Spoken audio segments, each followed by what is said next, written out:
Welcome to Creepy Vibes. Tonight, we're checking into some of the most disturbing Airbnbs across Texas, where the guests didn't sleep a wink and not by choice. From floating lanterns that pulse like heartbeats to whispers behind locked doors, these are 20 true stories of travelers who stayed awake all night and wish they hadn't. But before we dive in, here's something chilling. Most viewers make one huge mistake. They leave without subscribing. By doing so, they miss out on the creepiest, spine-tingling tales that only the bravest dare to hear. Don't be one of them. Hit that subscribe button now, because these haunted nights are just the beginning, and the terror hiding inside these Airbnb walls is far from over. Where are you watching from? And what time is it there? Let me know in the comments, because here, the night never really ends. And what waits in the shadows doesn't sleep. Now, let's unlock the doors and step inside the darkness. They had driven out of El Paso under a scorching sun that bled into rosy dusk before they turned off the highway onto the hardpan road that led into nothing but sagebrush and sky. The geodesic dome sat there like a forgotten egg half buried in the desert, its triangular panes reflecting the last ember of sunlight. In town a dozen miles back, they had stocked up on bottled water, jerky, and cheap wine. Reckoned they'd camp under the dome and watch the Marfa lights dance on the horizon. They joked about ghost stories, about Marfa's unexplained orbs, about desert spirits. But nothing they'd read prepared them for the lantern. They unpacked their bags as the western sky turned bruised purple. Inside the dome, the air was cool and still, as if the walls themselves exhaled a breath they'd held since the dawn of time. The furniture was simple: 2 folding chairs, a low table, a sleeping bag unrolled on a raised platform. At first, they laughed at the novelty, glamping, she called it, but the moment the propane lamp flickered out, they realized how deep the darkness could fall out here beyond even the moon's pale light. It was well past midnight when they first saw it, a pinpoint of yellow-orange hovering outside the largest triangle of glass. At first they thought it was one of the famed Marfa lights drifting over the prairie. She pointed, heart racing, and he peered through the pane. The light pulsed, brightening and dimming in a steady rhythm like a heartbeat, he said, and she shivered. Except it didn't move away.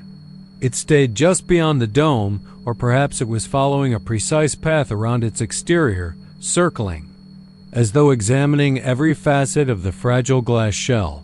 He whispered, "Maybe it's a glow stick someone tossed?" But she shook her head. "No wind out there," she said. And the light didn't sway. It hovered, perfectly still when they stood motionless, then mirrored their movements when they paced from one side of the dome to the other. They tested it by stepping closer to the window heartbeats from the glass, the light's pulse quickening as though anxious at their proximity. When they stepped back, it leaned in, bright and expectant, as though drawn by their fear. They tried to ignore it. They opened a bottle of wine and sipped in the dark, but the dome rattled minutely with each gust of desert wind and every tumbleweed scrape against the shell. The lantern's glow seeped through every seam, turning triangular slats into rectangles of amber.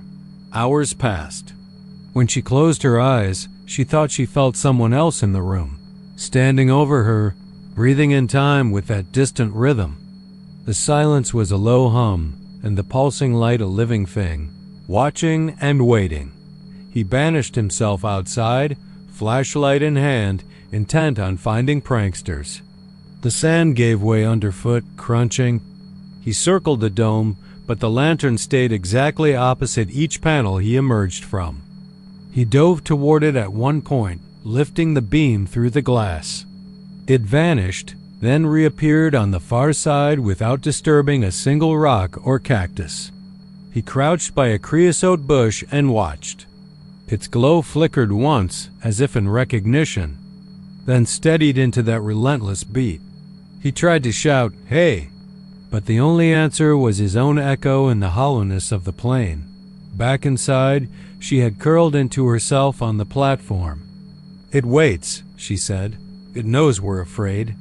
He lay beside her, heart pounding, willing sleep to release him. But sleep was a thin veil that dripped with terror. Every time he slipped toward dreams, the lantern's rhythm seeped into his thoughts, tugging him back awake. At 3:30, the wine was gone and the small flashlight flickered dead. They huddled under a blanket, pressing their faces together, breathing in the faint smell of dust and faint mildew.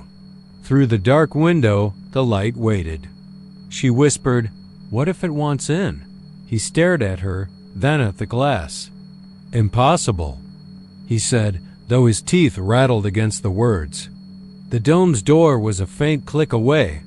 They could bolt it, lock it, hide inside the sleeping bag like children under the covers. But the lantern didn't knock. It didn't speak. It simply pulsed. She rose, pale in the faint glow, and stepped to the window. "It's lonely," she murmured. "Maybe it's trying to tell us something." He wanted to grab her back, to hold her close and shut his own eyes until dawn. But she reached out, palm flat against the glass. They stood like that, two bodies, pressed to cold triangles, watching the heartbeat just beyond. Then it moved. Slowly, almost imperceptibly, the glow twisted up into the corner where three panes met. No cracks existed in that seam. And yet, as if drawn by some secret magnetism, the light bent, spread into the corner, and vanished. A moment later it reappeared. Outside another panel. They gasped, stumbling back, hands clutching at each other, breath quick and shallow. The dome felt smaller, the walls like ribs closing in. He leapt forward, yanked the door open, and pushed her outside. The night air cracked against his lungs, cold and hard. They ran, boots scuffing sand, toward where their rental car was parked. Hands trembling, he fumbled for the keys. The dome behind them glowed with that pulsing light, brighter now, thrumming. Like an engine. It floated just outside the window, a perfect orb of flameless amber. She bent and grabbed a stone, hurling it at the dome. The rock shattered on the glass, spider-webbing the pane, but the lantern's glow didn't waver. If anything, it brightened, pulsing twice as fast. The wind kicked up, dust swirling at their ankles. Somewhere in the distance a coyote howled, maddened by something unseen. They didn't wait. They jumped in the car, locked the doors, and tore away, tires spinning angry arcs of sand into the darkness. The highway was empty, straight as a ruler slashing through the desert. But at the rearview mirror, the lantern hovered, a steady light, bobbing over the cracked highway behind them. They floored it, engine roaring. The tachometer climbed, the needle quivering at red. Sweat beaded on his forehead as they raced through the night, the dome shrinking into a blink of light on the horizon and the lantern still there, hovering, keeping its distance, yet never leaving. They didn't stop until Amarillo, where neon signs and streetlights drowned the sky in artificial day. He checked the rear view. It was gone. She exhaled, tears streaking streaks of dust down her face. They drove on through dawn, not speaking, gripping the dashboard as if it might dissolve under their hands. Later, she swore she saw something in the mirror flashing at them from the back seat, a tiny orb of amber glow. He leaned back, eyes wide, but the seat was empty. When they finally pulled over at a truck stop and scrabbled out, wind chimes tinkling overhead, they left the car door open and ran inside. On the asphalt, 4 small footprints glowed faintly, each puddle of light pulsing like a heartbeat. They faded as the sun climbed the sky. They never went back for their things. The rental company reported the dome undamaged when cleaners arrived. No cracked glass, no footprints, no evidence that anyone had ever stayed there at all. The only thing they found was the dome's lone light, still pulsing, tucked beneath a triangular pane, a flame without fire, a heartbeat without life, waiting for the next curious travelers to come calling. When the sun dipped below the West Texas horizon, the heat didn't vanish, it pooled, trembling against the corrugated walls of the old silo. Marie pulled the wide metal door closed behind her, the latch clicking like a gunshot in the stillness. She had come alone to Blanco Ranch's rusted silo, determined to capture something real for her ghost hunting show, but the minute the door sealed, she wondered if her courage had been enough. The air inside was thick and stale, smelling of rot and something sour like milk gone bad under the sun. Her flashlight beam trembled across the high walls, illuminating peeling red paint and patches of rust that bled down in streaks. At her feet, the concrete floor was scarred with cracks and pitted by decades of neglect. She edged forward, every footstep sending a pinging echo that chased itself around the chamber, growing farther and fainter until it vanished into the shadows. Overhead, her microphone picked up the faint rumble of wind outside, but mostly she heard herself breathing, ragged and too loud. Something scraped above her, a soft, deliberate tap, like fingers drumming on metal. She froze, chest tight, and the tapping paused. She held her breath in the darkness, feeling its weight in her lungs. Then, just when she convinced herself she'd imagined it, the tapping began again, this time slower, measured, building in pitch with each strike. It was coming down. Marie's heart thundered as she swept her light upward. The beam splashed onto a network of rusted girders overhead, and there, at the very top, she saw the silhouette of something crouching, slender legs folded like a bird's, arms wrapped around itself. It didn't move at first, but she felt its gaze. Her throat went dry. The tapping ceased, and in the empty silence that followed, she could hear her own blood rushing. Footsteps echoed below her, soft, metallic thumps that didn't match her own. She knew she hadn't moved. The echo climbed higher, peaking somewhere in the rafters, where the walls curved into the ceiling. She swallowed hard, and the thing above tilted its head as if curious. Then it dropped out. It landed with a wet thunk, and the light caught a smear of dark red across its palms. Marie backed away, her heel catching on a jagged piece of concrete. She stumbled into the beam of her flashlight, eyes widening as she saw a smear on the floor, thin, almost scrawled, like letters scratched into the concrete. Or maybe footprints. Tiny, claw-like marks that trailed from the door all the way to the center, where they vanished into the gloom. She turned, shining the light on the smeared words. "I can see you." They were fresh. The letters trembled in the flicker of her torch. Her throat tightened as her gaze darted upward again, but the shape was gone.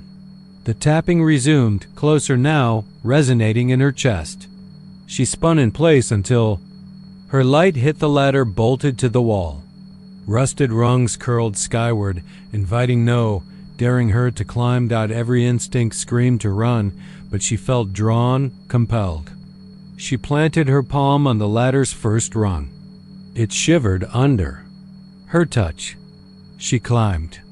Each step was accompanied by a keening groan, as if the silo itself mourned. Her flashlight dangled at her side, its beam dancing wild across the curved walls.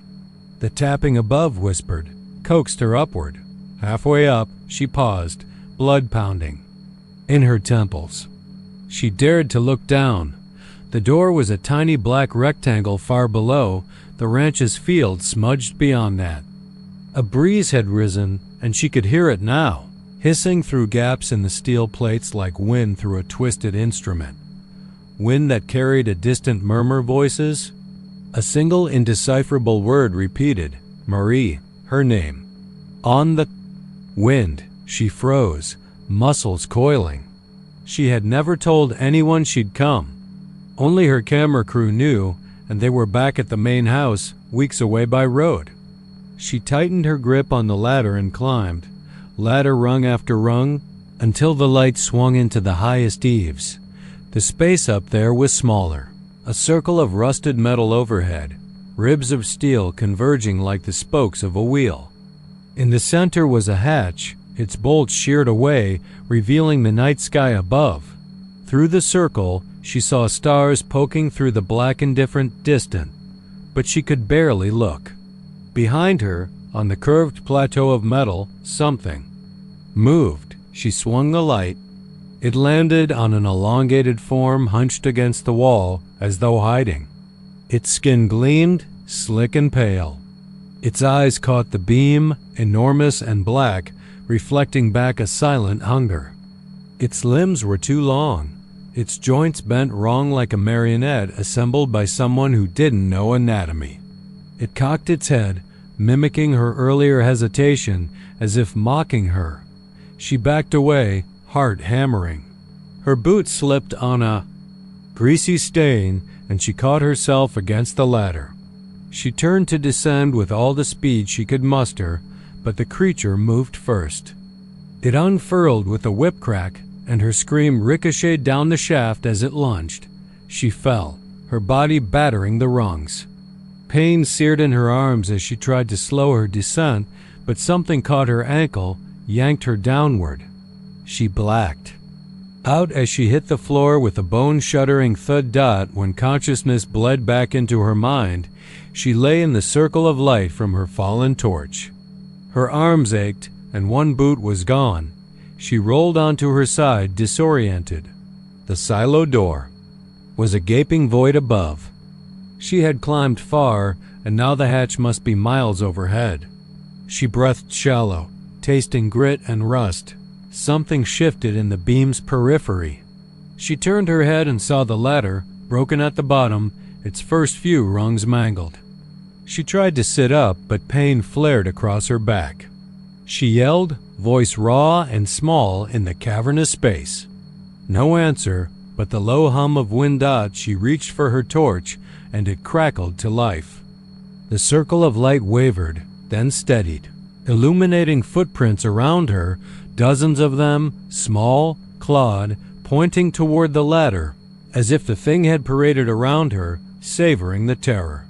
In the middle of the circle lay something, wrapped in her jacket, a lock of hair, pale like cotton, and beneath it, smeared on the concrete, the same message. "I can see you." She clawed for her jacket, but the hair slipped away, dissolving into a red stain on the concrete.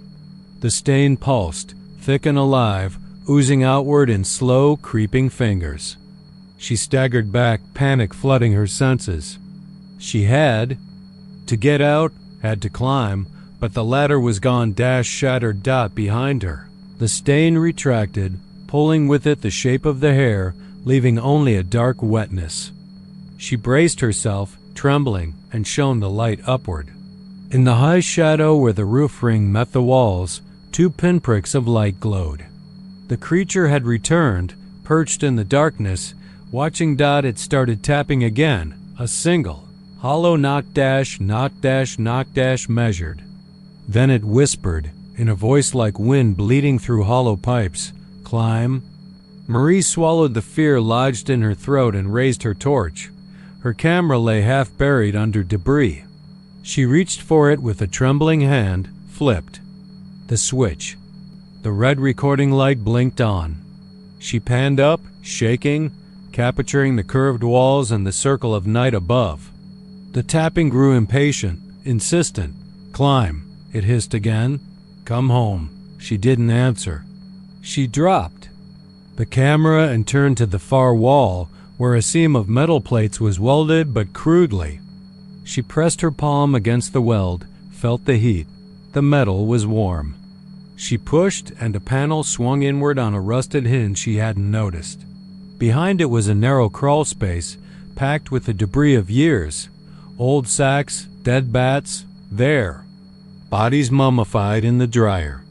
A ladder built into the inner wall snaked upward. She stared at the opening, her chest tight, and the creature's tapping changed frenzied, desperate. She squeezed into the crawl space, pulling herself through the narrow gap, scraping her arms on sharp metal burrs. Her torch flickered, and she glimpsed bones wedged in a corner, picked clean. She swallowed hard but pressed onward. The crawl space ended at a small hatch above the ground, its edge blistered with rust. She heaved herself out, spitting grit, and stumbled onto the ranch yard. The night swallowed her. Above, the silo's circular roof ring loomed like an unblinking eye. Marie didn't look back as she ran toward the house, but she could still hear the tapping, faint, echoing in the night air, and the whispered word that followed her all the way. Marie. When she reached the porch, her crew burst into the doorway, faces pale. They found her crouched in the dirt, jacket torn, camera rolling, and the red recording light pulsing steadily. Behind them, the silo stood silent, its rusted walls glinting in the moonlight. Later, they reviewed the footage. At one point, the camera swiveled upward on its own, capturing the circle of sky through the hatch and something poised there. Cloaked in shadow, its limbs splayed like a grotesque star. Its eyes caught the moonlight, glinting with unimaginable hunger. Then, without warning, the camera swung back down to Marie's face, contorted in silent scream. The last frame was empty, only the flicker of the red light, blinking in time with her heartbeat before the battery died. They never found Marie's boots. And on the days that followed, the ranch dogs refused to approach the silo. Some nights, the neighbors said, you could hear tapping on the metal, slow and insistent, and a voice calling your name. But when they went to investigate, there was nothing there, only a smear of rust and the faintest imprint of clawed footprints winding upward, as if someone or something had climbed out to watch. It was always too quiet in the loft at that hour, the kind of hush that presses against your eardrums and makes your heartbeat grow impossibly loud. She had learned to love it when she first moved in a sanctuary above the roar of 6th Street, with exposed brick walls and windows tall enough to frame the neon smudge of Austin nights.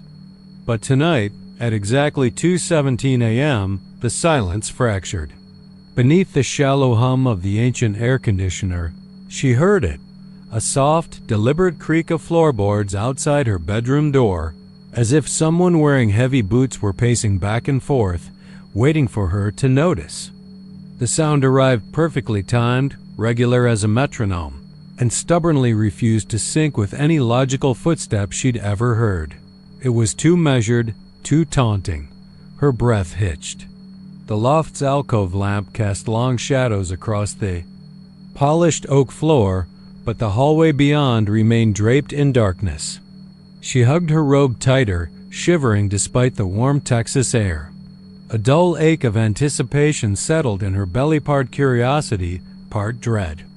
She pressed her ear against the door and heard the board sigh under weight, the rhythm shifting in pitch as though the boots were dragging to life, then withdrawing in a slow arc. She tried to remind herself this building was old that wood, swelled and contracted with temperature, that nails creaked under seasonal strain. But she knew, as anyone who's lived alone knows, that sometimes the house speaks in other voices. She flicked on the bedside lamp and stared at the time. 2:17 exactly. Her phone lay dead on the knitstand, screen cracked and useless. She'd meant to replace it, but the hurried move and the budget cuts had kept her busy. Now she cursed herself for letting the battery die.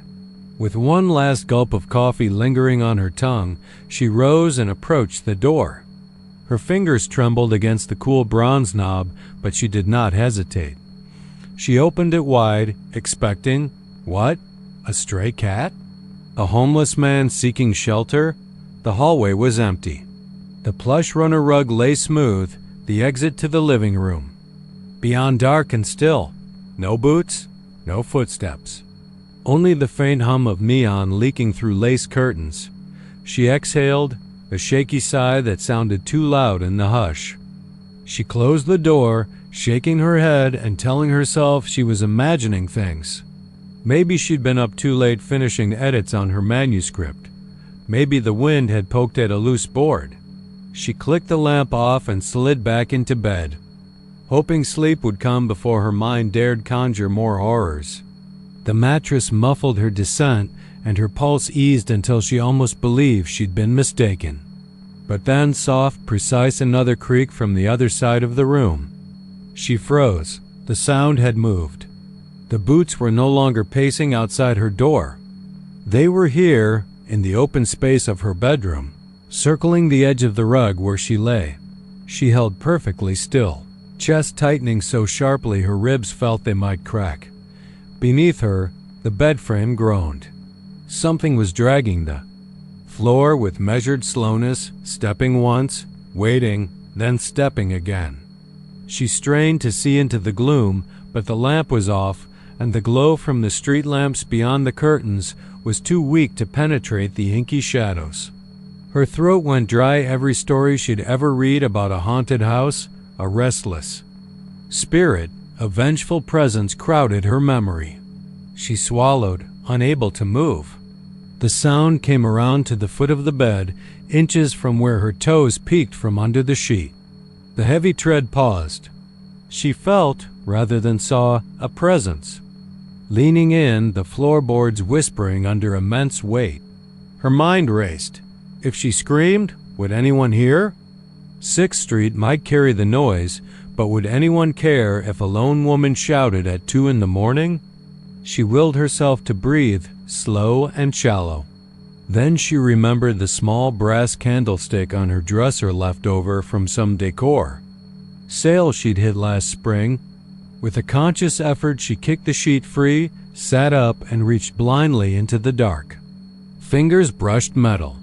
She closed her grip around it, the cold shock anchoring her fear. The candlestick felt heavy in her palm, a small comfort against the unknown. She swung the lamp on, and in that instant the boots vanished. The room snapped into visibility, and she was alone. No scuffed prints on the floor, no shadow at the foot of the bed, nothing but the faint hum of the air conditioner and the distant lullaby of passing traffic. Her own ragged breath filled the silence.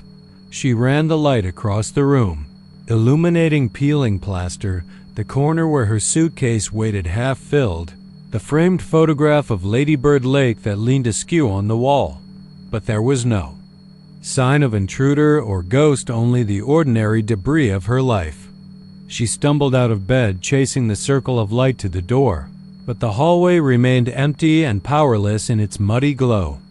She flicked a switch in the stairwell, then forced herself to descend, each step protesting under her weight. Beneath her, the loft sighed again, the house speaking in its secret tongue. She reached the living room and peered through the front window into the parking lot below. Nothing moved but the slow sway of a stray shopping cart. Her heart still hammered as she climbed back into bed, eyelids burning from the shock. She positioned herself so she could see the door, resolve burning in her chest that she would not be terrorized, but sleep refused her. Every time her thoughts threatened to drift, she heard it again, a single, isolated creak from somewhere just beyond the wall, timed as deliberately as before. She lay in the glow of her smartphone screen now, mercifully, charging again, and waited. Minutes passed. Hours, maybe, in her mind. When the first pale light of dawn edged the crystalline skyline of downtown Austin, she allowed herself a small, bitter relief. She closed her eyes only to see the faint, rust-colored heel printing itself on her memory, the tack-tack of a boot stepping into the dark, a pattern that would never quite leave her mind. And as the sun rose, painting the loft in warmth and promise, she knew the footsteps would march on through her waking hours, a relentless echo in the bones of that old building. The historic loft had creaked with memories long before she arrived. But now it held one more story, one she would carry with her every time she dared to close her eyes. Jenna and Mark had arrived at the little weathered cottage just as the sun was dipping below the gulf, painting the horizon in bruised purples and sickly oranges. The porch boards creaked beneath their suitcases, and the salt air clung to their skin like a wet blanket, heavy and alive. It smelled of old wreckage and endless miles of open water, an aroma both inviting and somehow wrong. They'd chosen Galveston for its myths, shipwrecks, and hurricanes, bar stories of drowned sailors wandering the beaches, but until now it had felt like vacation. Sandals, sunscreen, and corny postcards from the gift shop. That changed the night the gasping began. They settled in neatly as though life still made sense. Mark lit a driftwood-scented candle and let its flame ripple in the breeze drifting through the window screens. Jenna unpacked novels onto the little bookshelf over the mantel, none of them about the sea. They laughed over pasta and cheap wine at the kitchen table, reveling in the ease of being away from city lights and deadlines. Behind them, through the open door to the bedroom, the pale moonlight lent the peeling wallpaper a wet sheen. That's when the first rasp came. It was low, almost too faint to notice a single exhaled breath, like someone standing at the foot of the bed, drawing wind through clenched teeth. Jenna froze, fork midway to her mouth. "Did you hear that?" she asked, voice tight. Mark swung his head around, eyes narrowing. "Probably the wind," he said, but his voice wavered. Outside, the waves slapped the pilings in a lopsided rhythm, and the cottage trembled just enough to remind them of its age. Jenna swallowed and chewed her noodles too fast, forcing herself to believe it was nothing. Later, when they lay side by side under the thin quilt, sleep teased them but refused to come. The night was too alive. Somewhere in the walls, the wood sighed. Closer beneath the headboard, they heard it again. Slow, rasping inhalations, dragging breath through a throat coated in brine. Jenna's hand darted across the mattress, seeking Mark's. He squeezed back, but neither spoke. The sound swelled, a faint chorus of exhalations, the house breathing in and out, inhaling their terror. Jenna dared to lift her head, eyes wide in the moonlight.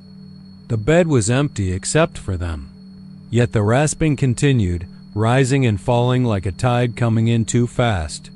She climbed out of bed, knees wobbling, and crept to the doorway. The hallway beyond was drenched in silver light, nothing stirring. At the far end, the window looked out upon the pier, where a single lantern bobbed against the darkness. Strange, because the cottage's own light bulb on the porch had blown that afternoon. She reached the window and pressed her palm to the glass. The air was cold there, unnaturally so, as if sunlight had never touched this pane. Below, the water churned with oily reflections. Jenna blinked and shivered, noticing the taste of iron on her tongue like blood or rust. She turned back to the room. Behind her, the bedside, heavy and full, though Mark still lay under the covers. The rasp came again, a long, hungry gasp that ended too sharply. They slept in shifts then, too terrified to rest both at once. Mark would sit on the porch at 3 a.m. with a flashlight and a rifle he borrowed from a neighbor, scanning the dark silhouette of the Gulf. Jenna stayed inside, perched on the edge of the bed, peering into corners where shadows moved with intent. Neither of them spoke for hours. When they finally drifted toward slumber, it was to dreams of roiling water and pale faces with hollow eyes, mouths parted in silent screams. On the third night, they found footprints. In the living room, faint impressions of bare feet tracked from the back door toward the window, small and misshapen, like solace that had walked underwater for years. The sand was junked into the floorboards, trailing a fine gray powder that smelled of old seaweed and something fouler decay. Mark dropped the shotgun and knelt, fingers trembling as he traced the prints. Jenna leaned over his shoulder, stomach clenched. The footprints stopped at the couch, made a half circle, and then vanished on the wallpaper. No prints led into the bedroom. No prints returned to the door. They argued then, wide-eyed and raw. Jenna wanted to leave. Mark felt they were in too deep, bound now by whatever had claimed the cottage. But the weather, so perfect and still, seemed to mock them. No thunderclouds approached, no official warning sounded. The sea remained calm and glassy, yet beneath its placid surface something writhed. That afternoon, Jenna found an old local newspaper wedged beneath the floor vent. Yellowed pages told of the schooner Clarion, which sank just off Galveston in 1894 when a sudden squall blew in. Dozens drowned, their bodies bobbing beneath the waves until the next tide claimed them. Townsfolk salvaged driftwood and bits of wreckage, erecting a handful of cottages on the shore. One of those cottages was theirs. The article didn't mention any survivors. It didn't mention the strange cough that sometimes erupted from the empty rooms. Panic roared inside Jenna's chest. She shoved the paper at Mark, who frowned at the brittle text. "It's history," he muttered, but his voice cracked. That night, they barricaded the bedroom door with chairs, jammed the other doors. Mark aimed the rifle at the walls, eyes flicking at every tremor. Jenna held the newspaper pages in her lap, willing their facts to keep the darkness at bay. But the breathing came anyway. It pressed against the door's thin wood, a slow, hoarse murmur like lungs filled with seawater. Jenna could almost taste the brine on the other side. She pressed her ear to the barricade. The rasp turned into laughter, a bubbling, gurgling sound that twisted into a scream. The door shook. The windows rattled. Outside, something pounded. On the porch, leaving deep dents in the planks. Mark fired into the darkness, the blast echoing louder than thunder. But only emptiness answered Dot in the flicker of dawn. They were found at the window. The neighbor, Jim, rapped and finally pried the door open, flashlights slicing through the gloom. He saw Mark slumped in the corner, rifle bent across his knees, eyes glassy. Jenna lay beside him, one arm hanging limply over the edge of the mattress. The newspaper damp and smeared with salt. The cottage smelled of decay and rust, of something ancient stirring back to life. Jim backed away slowly, phone in hand, calling for help he didn't really expect. They woke later in a hospital room, Jenna strapped to a bed, drip in her arm, salt crusting her lips. The world beyond the window was sterile and white, not black. And rolling like before. Mark was gone. Jim said the ambulance found him on the porch, rifle next to him, staring out at the water as though waiting for someone. No pulse. No breath. Just the same look Jenna saw in her dreams. Empty eyes and a mouth half open, as if wanting to exhale one final gasp. They say no one heard breathing in that cottage again after they left. A few weeks later, a real estate agent repainted the walls and replaced the floorboards. They promised it would be a perfect beach getaway, a dream escape. But sometimes, on nights when the wind comes in just right, locals swear they hear a rasping. Breath carried inland, like someone exhaling behind the headboard of an empty room. And if you taste the air on Gulf Street, just for a moment, you might catch the metallic sting of salt and blood, reminders that the sea never forgets what it swallows. Night came over Waco like a slow exhalation. The restored warehouses along Franklin Avenue settling into a hush so thick it felt like velvet pressing against eardrums. Warehouse No. 7, once a cotton gin, now a gallery of salvaged curiosities, loomed like a wounded cathedral beneath the half-lit street lamps. They had hitched their Van Dorn 1-2 a tripod to the cracked concrete floor, hauled in an LED flood lamp, a battered notebook holding a yellowed newspaper clipping a 1998 report. Of a hobo found within these corridors, limbs twisted so unnaturally the coroner ruled his death undetermined. The bartender at Myrtle's swore the man had been gnawed by something upright, leaving drag marks that led to where the mirror now stood. The mirror, a full-length plate of blackened glass rescued from the embers of the MacArthur Ballroom after the fire of '72. Locals whispered that the ballroom's proprietor, moonshiner Ephraim Calloway, had murdered his wife in front of that very mirror her final reflection stamped inside its surface when he spun her into the glass and shattered the frame. The salvage crew found only that intact plate, untouched by flame. As though the inferno respected its secret, they wheeled the mirror under provisional scaffolding, its iron crest clinking like chains, and propped it against a steel column. By day, dusty rafters and fresh mortar glowed dully in its surface. By night, it stayed black as oil. They set the lamp to full wattage and waited. Time in that building twisted.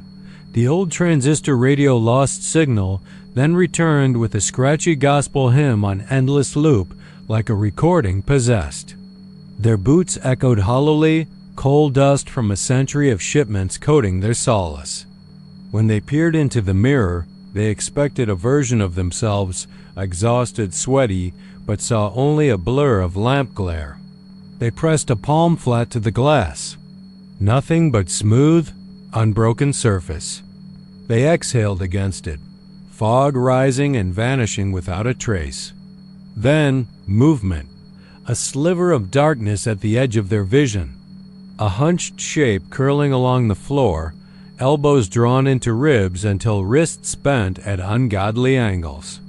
Each scrape of its nails left a faint scratch in the concrete as it inched closer, a silent promise of something waiting. They whirled, camera clicking in one hand, flashlight trembling in the other. The emptiness of the warehouse mocked in stacks of pallets, iron beams, the dull throb of a fluorescent sign outside pulsing through dusty windows. They swung back to the mirror. Its surface rippled like disturbed water, and there it knelt, head bowed, shoulders drawn in tight. They backed up, and the shape followed, sliding across the floor as though oiled, their breath caught in their throat. They reached to switch off the radio. Through static came a whisper, "Join me," in a child's voice, twisted, half laugh, half cry. They yanked the cord. The lamp stuttered and dimmed, pulsing like a dying heartbeat. The air grew colder, each exhale blooming frost at their lips. Above, rafters groaned, a chorus of dry bones shifting. They fumbled their notebook, flipped to the clipping. A photo of the hobo's body spine contorted, face unrecognizable. The caption read, "No evidence of predators. No signs of struggle." They glanced up. A breeze drifted through sealed windows, strange in a draftless hall. The knife edge of panic sharpened. They tried a circle of salt around the mirror's base, a feeble rite from some forgotten blog, but at each look the salt, clumped toward the glass, drawn by an unseen gravity. They crouched to push it back, and the lamp's beam fractured into darkness. They heard glass give way, a sibilant fracture threading from corner to center.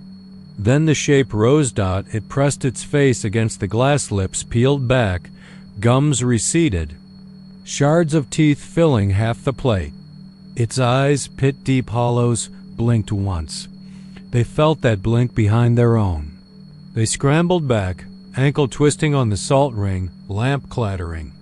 The flashlight beam caught its elongated fingers. Knuckles knotted like gnarled roots, pressing flat against the other side. A black stain seeped through the frame, as though the glass itself bled. They screamed, dragging themselves away from the mirror, but their shirt caught on splintered wood. They tore free, flesh grazing the concrete, tasting copper. They lunged for the door handle, but it wouldn't budge. Behind them, a whisper rasped, "Stay." They spun. The corridor reflected in the broken mirror showed no exit, only infinite black corridors stretching inward. Then, in a final flare of lamplight, they saw the reflection of their own shoulders slump inward, flesh collapsing into the same twisted posture. The figure on the other side stepped forward, emerging through the frame as though it had always been there. They stumbled backward, tripped over a coil of rope, and the world went white with pain. The last thing they heard was the glass shattering one long, final crack that carried a promise. The mirror would claim its next reflection soon. When dawn's gray filtered through the warehouse windows, the door stood ajar, lock snapped clean.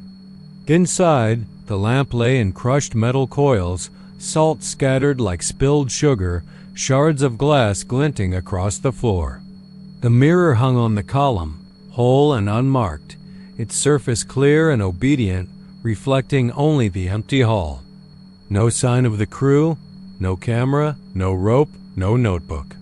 Only a smear of dark red trailing from the base of the frame toward the center, no body, no footprints, only a stain that seeped into the pores of the concrete as if tonight's horrors had sunk into the building itself. Passers-by who peered inside spoke of hearing faint footsteps echoing among the beams, a slow, deliberate step counting off to the beat of a vanished heart. And they said, if you press your face to that glass, at night, you'll see more than your reflection. You'll see the shape behind you, hunched and patient, curling around you like a nightmare that refuses to wake. They'd driven all afternoon, past limestone ridges and groves of live oak, until the dirt lane narrowed and the barn rose ahead like a weathered sentinel. In the waning sun, its red paint had peeled to pale pink, and the wide doors sagged on. Their hinges. Inside, the air was heavy with sleeping hay and the faint tang of manure, warmed by the afternoon heat that still lingered in the wood. They set their bags by the trapdoor in the loft and ran their fingers over the rough floorboards, feeling the grain under their palms. The place was exactly as advertised, rustic, remote, secluded, and they'd come for peace, escape from the city's ringing phones and fluorescent lights. Instead, they felt watched, as though the barn itself held a breath and waited. That evening, they lit lanterns behind the dusty windows and built a fire in the hearth someone had carved into the fend in an old stall wall. Crickets rattled outside and the low hills faded into shadows dotted with cedar trees. They laughed over a bottle of wine, tracing cracks in the plaster with the light's flicker, until they heard it, a soft tinkle like a child's distant giggle. It came from above, so faint they paused mid-sentence, listening. The hayloft trapdoor lay closed, but the laughter drifted down tiny, joyful, innocent. They glanced at each other, and the air went cold. "Must be a raccoon," he said, though his voice trembled. She forced a smile, packed away the wine glasses, and they climbed the ladder. 2 floors of rattling boards between them and whatever lurked above. The loft was empty, the hay undisturbed, save for a single threadbare doll tossed into a corner. Its glass eyes caught the lantern's glow, and a quiet chill shivered up her spine. They tucked the doll under the hay and climbed back down. The laughter never returned that night, but neither could they sleep. At 1 a.m., she woke to the same sound, low and curled around the rafters. Giggle, giggle, giggle. It was closer now, insistent, like a taunt. She shook him awake, and he crept to the trapdoor, lantern aloft. The giggle halted the moment he touched the latch, dead silence pressing down. In the hush, they heard it again, softer this time, coming from the corner of the barn where the old ice chest sat cracked and rusted. She squeezed his arm and he edged forward. Moonlight filtered through a gap in the boards, illuminating footprints. In the dust, tiny footprints, looping from the ladder rungs to the chest and back in a child's gait. But there was no child, no movement except their own pounding hearts. When he swept the lantern across the loft, the halogen beam froze on. The doll's face, now propped on a bale of hay, its head tilted toward them. They fled the barn, slipping and tripping over each other down the ladder, and he slammed the door, muttering curses into the darkness. Outside, the night was still. Yet she heard it, crisp and clear, a final, echoing laugh that twisted into A shriek so human, so terrified it seemed to shatter the air itself. They drove to the nearest town, headlights cutting through the thick black, desperate for coffee and company. At the only all-night diner, they told the waitress about the footprints, the laughter, the doll. Her face went pale, and she lowered her voice. "That old barn belonged to the Marsh family," she said. "Little Lucy Marsh died up there 70 years ago. Got lost in a haystack in the loft. Parents found her bloody and bruised, dead by morning. Some said she giggled in delight when she first crawled up, but by dawn they found her face pulled back in terror. Folks around here hear her laugh each night, right at the hour she died." They left the diner before dawn, rattled by curses more ancient than they were willing to admit. Back at the barn, the windows were dark, the trapdoor sealed, but she felt it in her bones, something unfinished, waiting. That night, they stayed in their car at the edge of the driveway, windows rolled up, heater cranked. But at 2:17, a tiny knock echoed on the driver's door like knuckles tapping code. Then the laughter. First a breathless giggle, then another and another, counting out the seconds until the hour. It wrapped around the car, rose in pitch, and then, without warning, crashed into a scream so high and wrenching it sounded as though small bones splintered inside her chest. The radio static jumped, the engine stalled, and in that lullaby of terror she saw it, pale fingers scraping down the glass inches from her face. She screamed. He yanked the door open, and they ran into the fields, the corn whispering above them, the dark hills swallowing their lights. Behind them, the barn doors swung open, the trapdoor yawned, and Lucy's laughter, joyful, insane, rolled across the valley. They never returned to collect their bags. Weeks later, the owner found the car abandoned, doors ajar, the keys still in the ignition, and no sign of them. Only a single doll lay in the passenger seat, its glass eyes intact, head tilted as if listening. On the dashboard, scratched into the vinyl with small childlike handwriting, were 3 words: "Don't forget me." The first night they arrived, the bungalow sat silent against the yawning horizon of Padre Island, its weathered wood siding a pale whisper under the moonlight. Low tide had drawn back the Gulf's breath, leaving the sand gleaming its ghostly white like bones laid bare beneath a funeral shroud. The air smelled of salt and broken shells, and the guests, stew friends who thought they came for peace, soon realized the only quiet here was a kind of waiting, as if the house itself held its breath between breaths. They unpacked in near darkness, the only illumination a lantern hung by a salty rope, its flame trembling with every creak of the floorboards. At first, the sounds were easily dismissed, the lullaby of the surf, the groan of old beams settling into the sand. But before midnight, when the Gulf lay like a glass coffin in the moon's pale stare, something more urgent slipped through the faint susurrus of voices folding into the waves. "Don't leave," they hissed, and the syllables curled around their dreams. They woke with hearts hammering, the whisper sinking into their chests like a slug. Outside, the tide was out, a wide corridor of sand stretching to the horizon, dotted with washed-up debris and the skeletal ribs of dead crabs. They searched for footprints, expecting to find someone hiding beyond the dunes, a prankster in the darkness. There were none. Only their impressions, half erased by the breeze, and sand that seemed to shift beneath their weight. Back in the bungalow, every window offered a view of emptiness, but at the edge of hearing, beneath the steady crash of water, those words returned in a breathy chant. "Don't leave."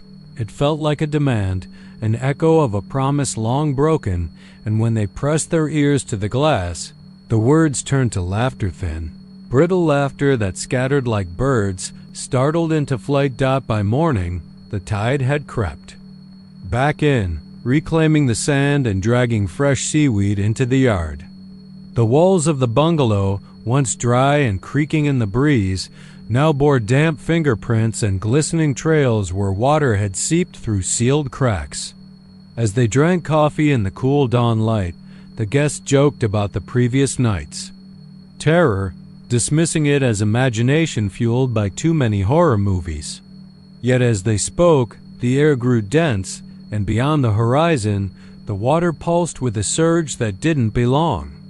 They felt it in their bones, a tremor that set their hair on end.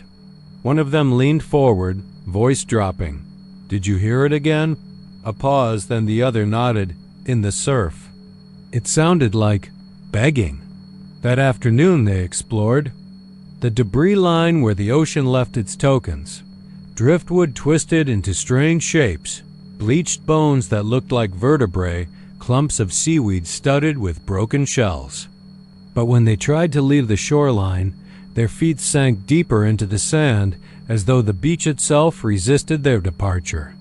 Panic rose in their throats when they realized every step backward was slow and deliberate, the wet sand clutching at their ankles. They turned to the bungalow, thinking salvation lay there, but each step toward it felt heavier, the bungalow's door receding across the dunes like a mirage. The wind picked up, carrying the throb of the tide's return, but beneath it, they heard voices running together, growing louder, pleading and mocking in the same breath. "Don't leave. Don't leave. Don't leave." They broke into a run, lungs burning, until they crashed through the door, slamming it behind them and doubling the deadbolt dot inside. The bungalow felt alive with static tension.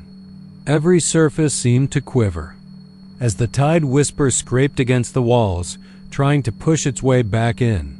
The windows rattled in their frames, and the lantern guttered, casting long, lurching shadows that stretched like reaching fingers across the floor. Without thinking, they threw towels under the door, piled chairs against the windows, as if any barrier could hold back whatever lurked in the surf. But the sound seeped in regardless, slipping through the floorboards and rising in a chorus until their ears rang. The voices, so many voices, whispered every secret they ever buried. Regrets, betrayals, fears given shape by the sea. And always the same insistence, the same command. Don't leave.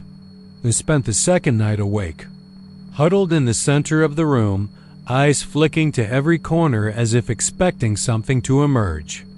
At one point, silence fell so abruptly they clutched each other, breathless with dread, until a single phrase tumbled into the hush in a voice so soft it made their skin crawl.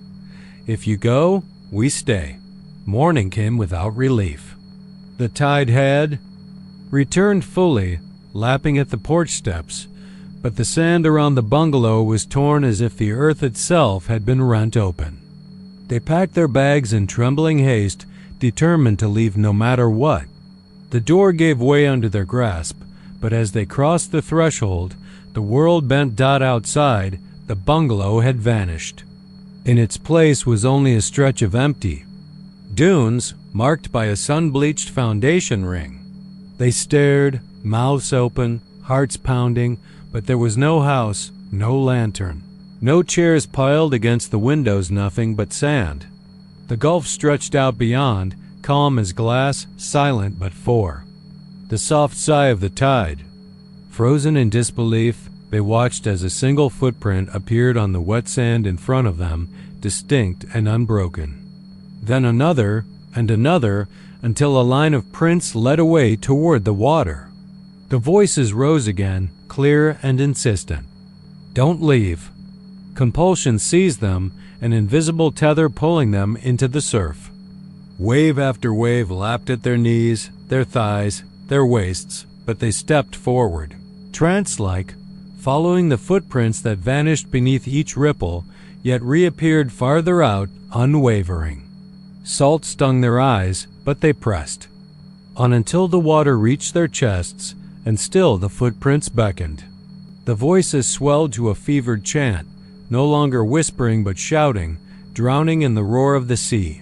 Stay with us, stay with us, stay. Dawn found the bungalow, restored to its place against the dunes as though no one had ever left. The tide was out once more, revealing the ghost-white sand and the wide strip of empty ocean floor where the footprints had been and now were gone. Inside, the lantern stood beside a steaming cup of coffee, 2 mugs side by side on the table, and no sign that the guests had ever been there at all. The tide whispered its promise in the surf, "Don't leave." And in the empty rooms, the sigh of departure lingered like a memory of things that never happened. The first night in the townhouse, the silence pressed so hard against my ears I thought my skull might crack. The place looked perfect on paper, 3 stories of glass and steel, clean lines, that new construction smell like ambition and sawdust. But under the sodium vapor glow of the street lamp, the windows gleamed like watchful eyes. I unpacked a few boxes, set down a coffee mug that didn't match anything, and climbed into bed thinking I'd slept in 1,000 worse places. I was wrong. Sometime after midnight, I woke because the air felt too heavy, like breathing through wet wool. The walls, painted the palest dove gray, now seemed to ripple as if light itself were seeping out of the plaster. I blinked at the corner of the room where 2 walls met and thought I saw a face there. Not a real face, nothing human, but a patch of darker shadow, a silhouette forming against the flat surface, leaning forward as if to peer at me. I sat up, heart thudding. The silhouette snapped back into the wall. My breath was loud in my ears. I told myself it was exhaustion. Cross-country move, new job starting in the morning, too much coffee. Shadows stretch and twist at night. I should have closed my eyes and slept. Instead I sat, the mug clutched in one hand, staring at that corner until the first hint of dawn stained the window's smoky rose. By then the silhouette was gone, but the corner still looked wrong. Over the next days, the townhouse worked its little miracles. My faucets dripped in impossible patterns. The thermostat swung between freezing and stifling with no input. I found glossy smudges on the floorboards, like palm prints left by something without palms. Each time I called the landlord, he assured me the place was brand new, no one had ever lived here. Must be settling, he said, or probably just dust. I wanted to believe him, but every night the shadows bled closer. In the living room, where floor-to-ceiling windows looked onto the silent cul-de-sac, I'd watch headlights glide past and think I saw a second pair of headlights reflected behind mine. In the kitchen, I'd catch something flicker past the island, a phantom in the corner of my vision, then slam dishes on the counter until the sound shook me out of it. The more I chased those phantoms, the more they evaded.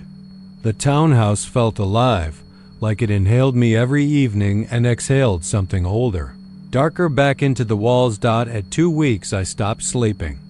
Not completely, but the edges of my dreams bled into reality. I'd wake on the stairs, heart racing, covered in sweat, sure I'd heard footsteps climbing after me. I'd rub my eyes before I realized I was alone. I placed small cameras in the corners, little blinking recorders pointed at the walls. When I reviewed the footage, I saw nothing but static and empty rooms. Then, in the master bedroom clip, at 3:42 a.m., 2 dark figures slipped around the bed frame, their shapes too solid to be lens flare. They leaned in toward each other, then toward me, and I vomited at the sight. I called a friend, my voice flat, words tumbling out before I could choose them. He offered to come help bring coffee, stories, conversation. He arrived midday, booted off his shoes in the entry, and told me the place felt like a mausoleum. He laughed, that nervous sideways laugh, then when I led him upstairs went silent. In the doorway, he stared at the corner near my bed. "What is it?" I whispered. He pointed with a trembling finger. Light hit the corner just so that it formed a triangular pool of shadow. "It's like something's kneeling there," he said. "Something alive." That night, drunk on fear and cheap wine, I pressed my face into that corner and whispered, "Who are you?" My voice was hoarse, cocktail-bitten. Nothing answered. But at 2 in the morning, I heard breathing come back, a slow, stagnant inhale, then a hiss on the exhale. I froze. The air shifted. I felt something brush my shoulder. I turned. Nothing there, but the shadow stretched, pulled away from the corner, and dripped across the floor like ink. It formed a crouching shape with lean limbs and 2 long fingers. Its head tilted, as though studying me. I screamed, scrambled backward, smashed my elbow into the knitstand. The glass lamp shattered. The shadow jerked back into the corner, withdrawing. Like fog. I pressed against the wall on the far side of the room, weeping. Listening to the shards tinkle under my weight. In the morning, I packed a single bag and left. I rented a motel room with cheap, patterned carpet and flickering fluorescent lights. I told myself I'd figure this out, but I couldn't sleep there either. At 3:42 the next morning, my phone chimed with an alert. The camera in the townhouse had picked up motion. I froze, staring at the tiny video preview. It showed the bedroom from the foot of the bed. In the center, 2 figures stood side by side. The taller was me, the shorter, someone else. My doppelganger. Pale, silent, its head tilted slightly forward, watching.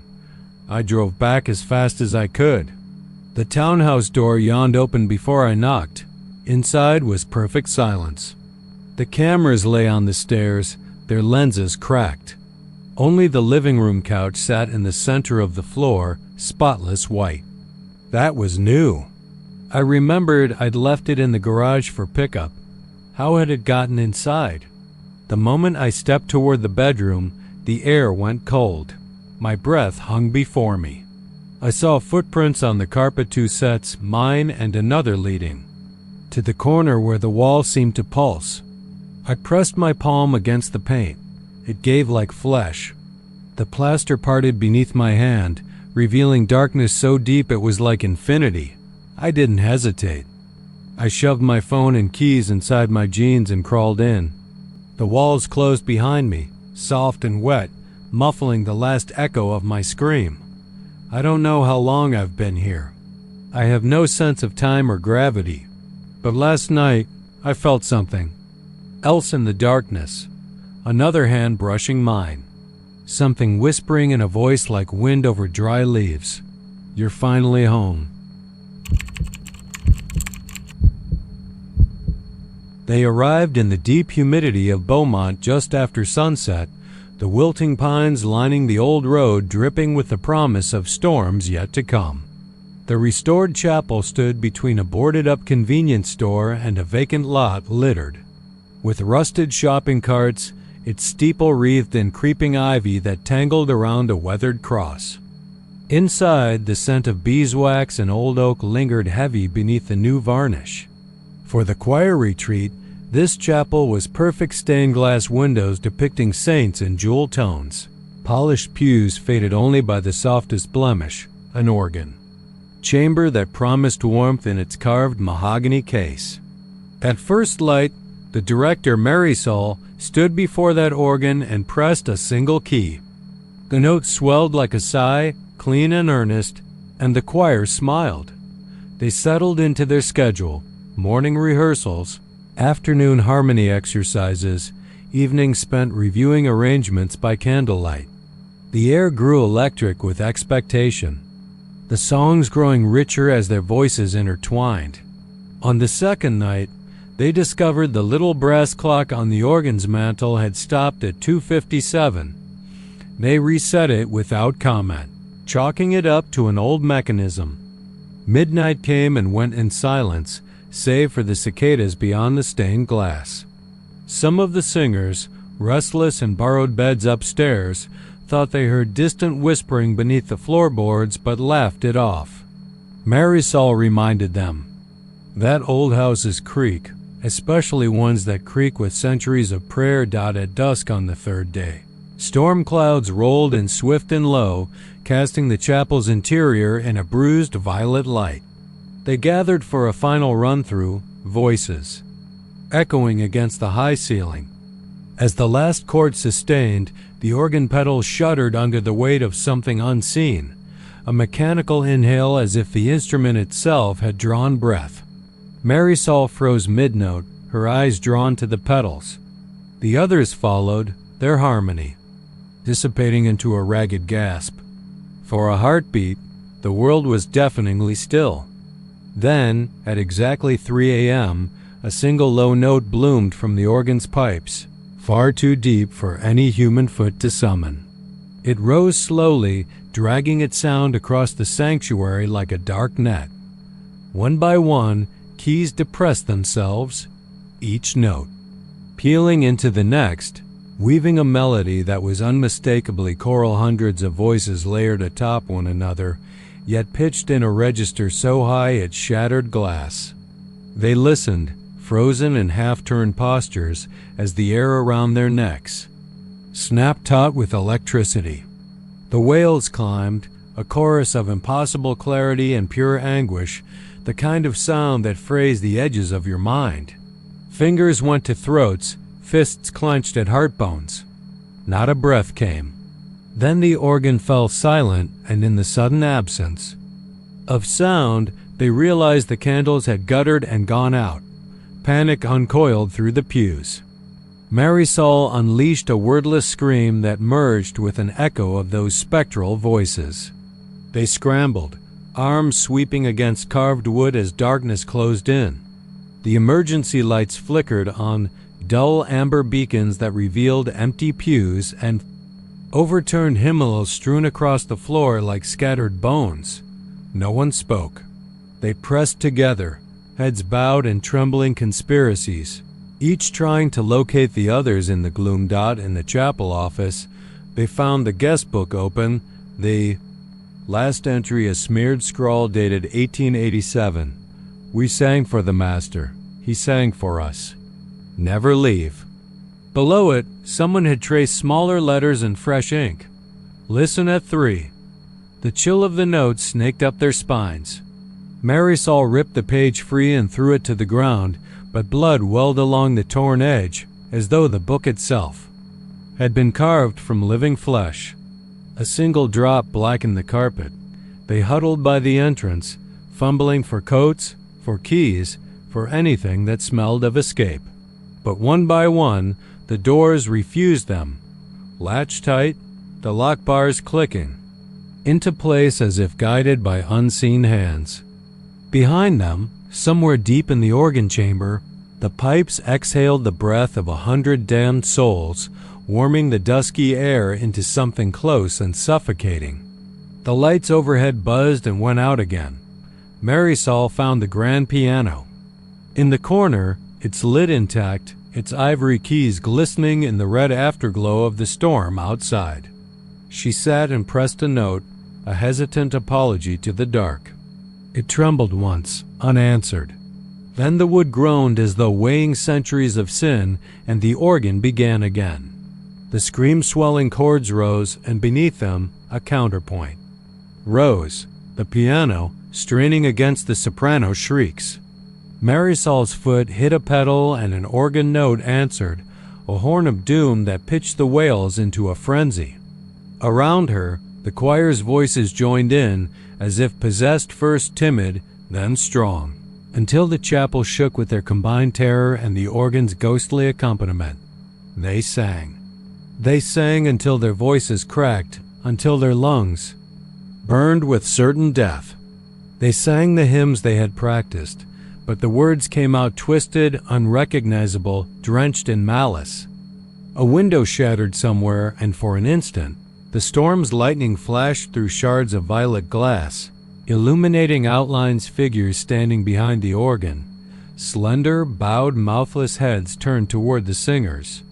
Their hands hovered over keys that were not there. Their too white skin quivered in the fitful light. When the thunder struck, the chapel pitched, the roof above them groaning as a wind not of earth tore through the beams. The organ's music crashed into the choir's song, and then everything stopped. The storm fell silent. The figures dissolved into motes of dust that dripped onto the floor like ash. The lights buzzed and flickered back on, revealing empty benches and the broken guest book, its pages blank. Out in the vestibule, they found their coats piled in a neat row, keys dangling from each sleeve. Except Marisol's, Marisol stood alone. Her throat rasped with unsung notes. Behind her, the chapel door swung shut as though kissed by a breeze, leaving her in stillness. She reached for the brass clock on the organ, but it lay shattered on the floor, its face smeared with dry blood. The hands were gone. She ran through the empty streets of Beaumont, the neon signs halved by flickering bulbs, the rain washing away her footprints. She didn't stop until the chapel was a distant silhouette against the horizon, its steeple a broken tooth against the dark sky. When she dared to look back, windows glowed with candlelight, and from within came a familiar melody. The organ, playing itself. The notes slipped into the night in a chorus of high-pitched wails that no living choir could ever reach, inviting her back, promising a place in their endless song. The first time they heard the engine, it was a low rumble that slipped under the desert wind, so faint they thought it was the hiss of a distant storm rolling in off the Chisos Mountains. They were two strangers drawn to the converted rail car, rusted old dining car refashioned into a weekend getaway, perched on its stub of a spur track that ended in a pile of boulders. In daylight, it looks charming, like a secret hideaway with windows that frame the endless horizon. At night, though, the desert had a voice, and on the third night, that voice came roaring down the rails. They were sharing a bottle of mezcal on the narrow porch when the first tremor ran through the car, a subtle shudder that wriggled underfoot. Like a caged animal. They laughed nervously. Earthquake? The Big Bend lies on the edge of tectonic restlessness after all but the desert floor was silent. The tumbleweed outside remained still. Then the roar built, deep and ragged, as if a million horses thundered across the sands. The windows rattled, and the rail car shuddered again, so violently that their drinks sloshed and their laughter died. He pressed his palm flat against the metal wall, feeling the vibration pulse through his bones. "It's a train," he said, but there was no train. The spur was dead-ended 40 feet from the car, the rails crumpling against the rock pile like broken promises. They climbed down to inspect. No tracks beyond the boulders, no engine flashing. Lights in the darkness, just the vast desert, dark as spilled ink. And yet the ground hummed, a resonance that chased them back inside. Sleep felt impossible. The rail car's single bed creaked when she shifted, as if adjusting itself to her shape. All night, she lay listening to footsteps in the siding outside, soft, deliberate, perfect in cadence. Sometimes the footsteps paused at the door. She could swear she heard a low vocal undertone, half a whisper in Spanish, half a moan in some lost tongue, a word that ended in a plea for mercy. When she dared raise her head, there was nothing but the long shadows of Ocotillo swaying in the moonlight. Morning brought rationalizations, wind gusts, structural settling, echoes from far-off Canutillo Yard. In daylight, the spark of paranoia felt foolish. They wandered into Terlingua for breakfast tacos, smiling with locals who told them about passing freight, about the phantom locomotive from a century past that some said still roamed these rails.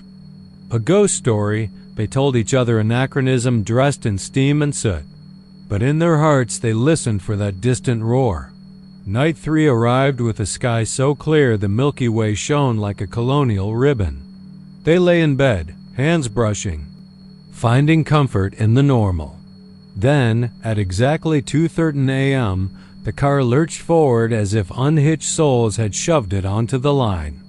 The lights flickered. The old generator coughed and died. Outside, the desert silence slammed shut like a tomb. The rumble was gone, replaced by a piercing whistle that sliced through the metal shell and burrowed into their ears. Panic flared. He fumbled for his phone no signal. She tried the emergency brake, a lever that stubbornly refused to budge.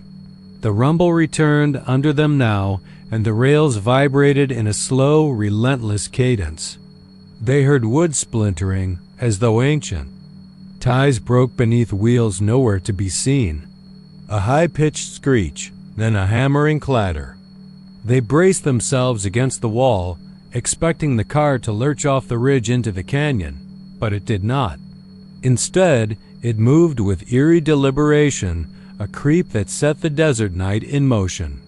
They grabbed each other, hearts hammering. Through the window, the rails stretched away into blackness, the stony outcrop gone.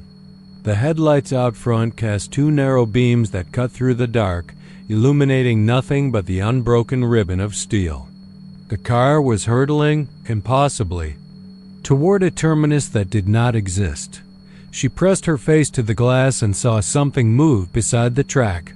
A tall shape, motionless, welding its gaze to theirs. It wore a hat like the old engineers once had, brim low and shadowed. No features, just a dark silhouette that spun its head without turning a body.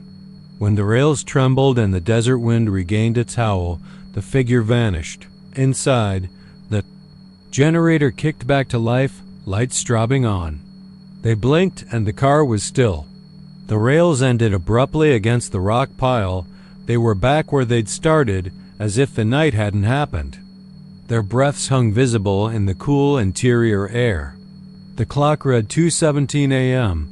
She dropped to her knees and prayed, her voice breaking dot by dawn. They were gone.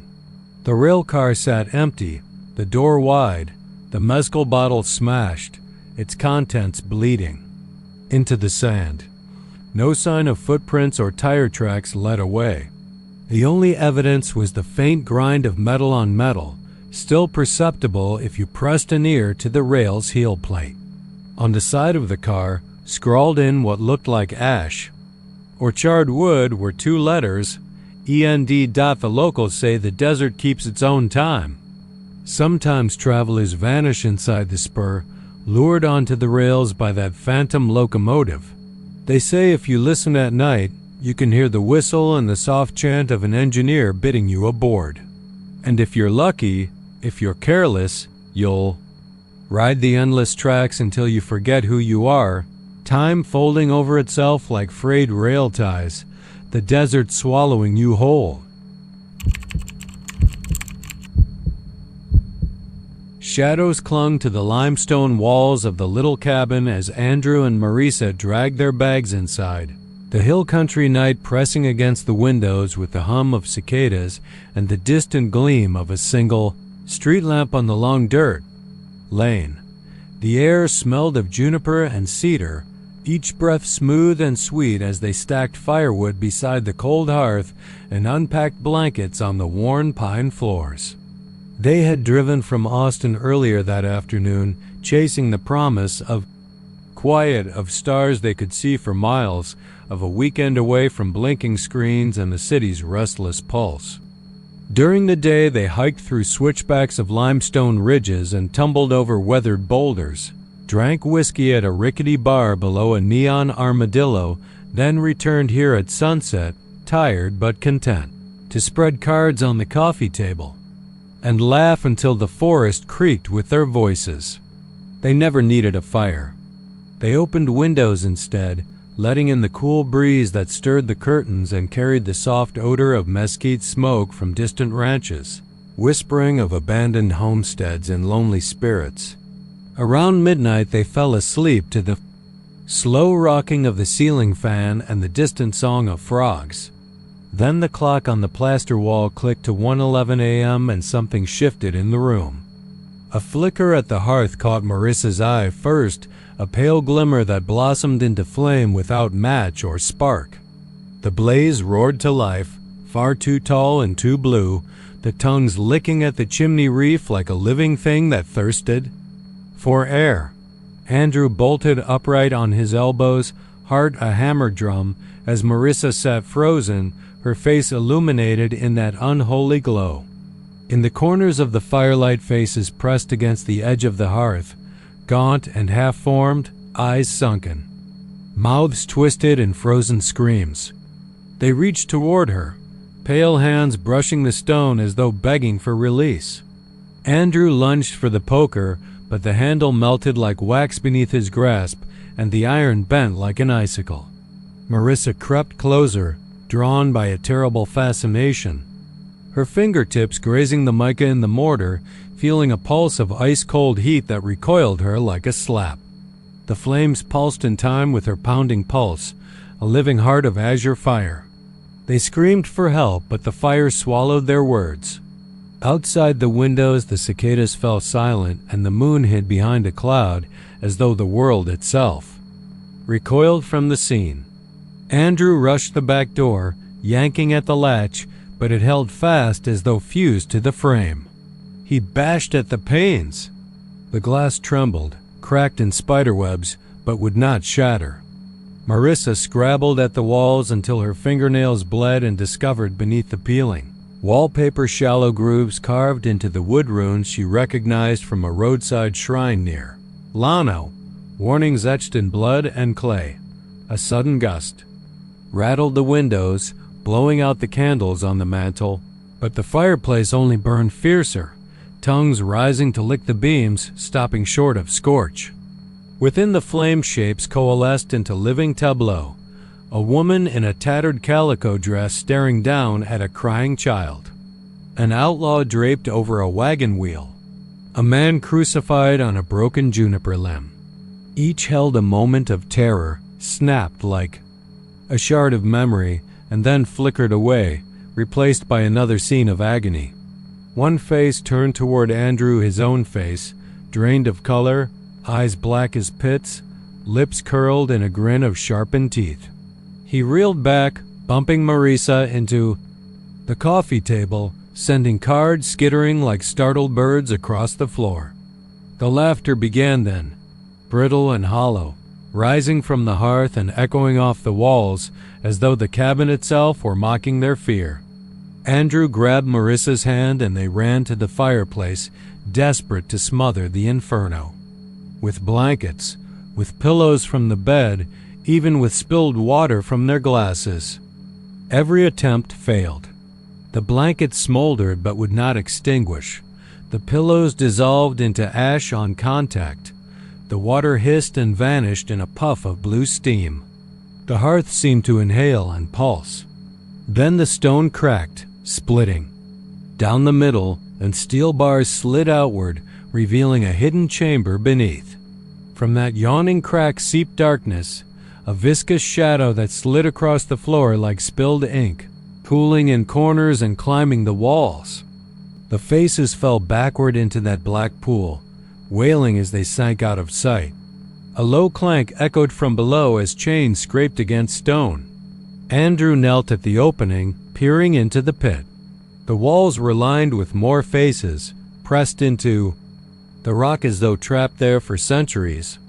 Their lips parted and a single voice rose, chanting his name, Andrew, then hers, Marissa, drawing them downward with a pull in their guts.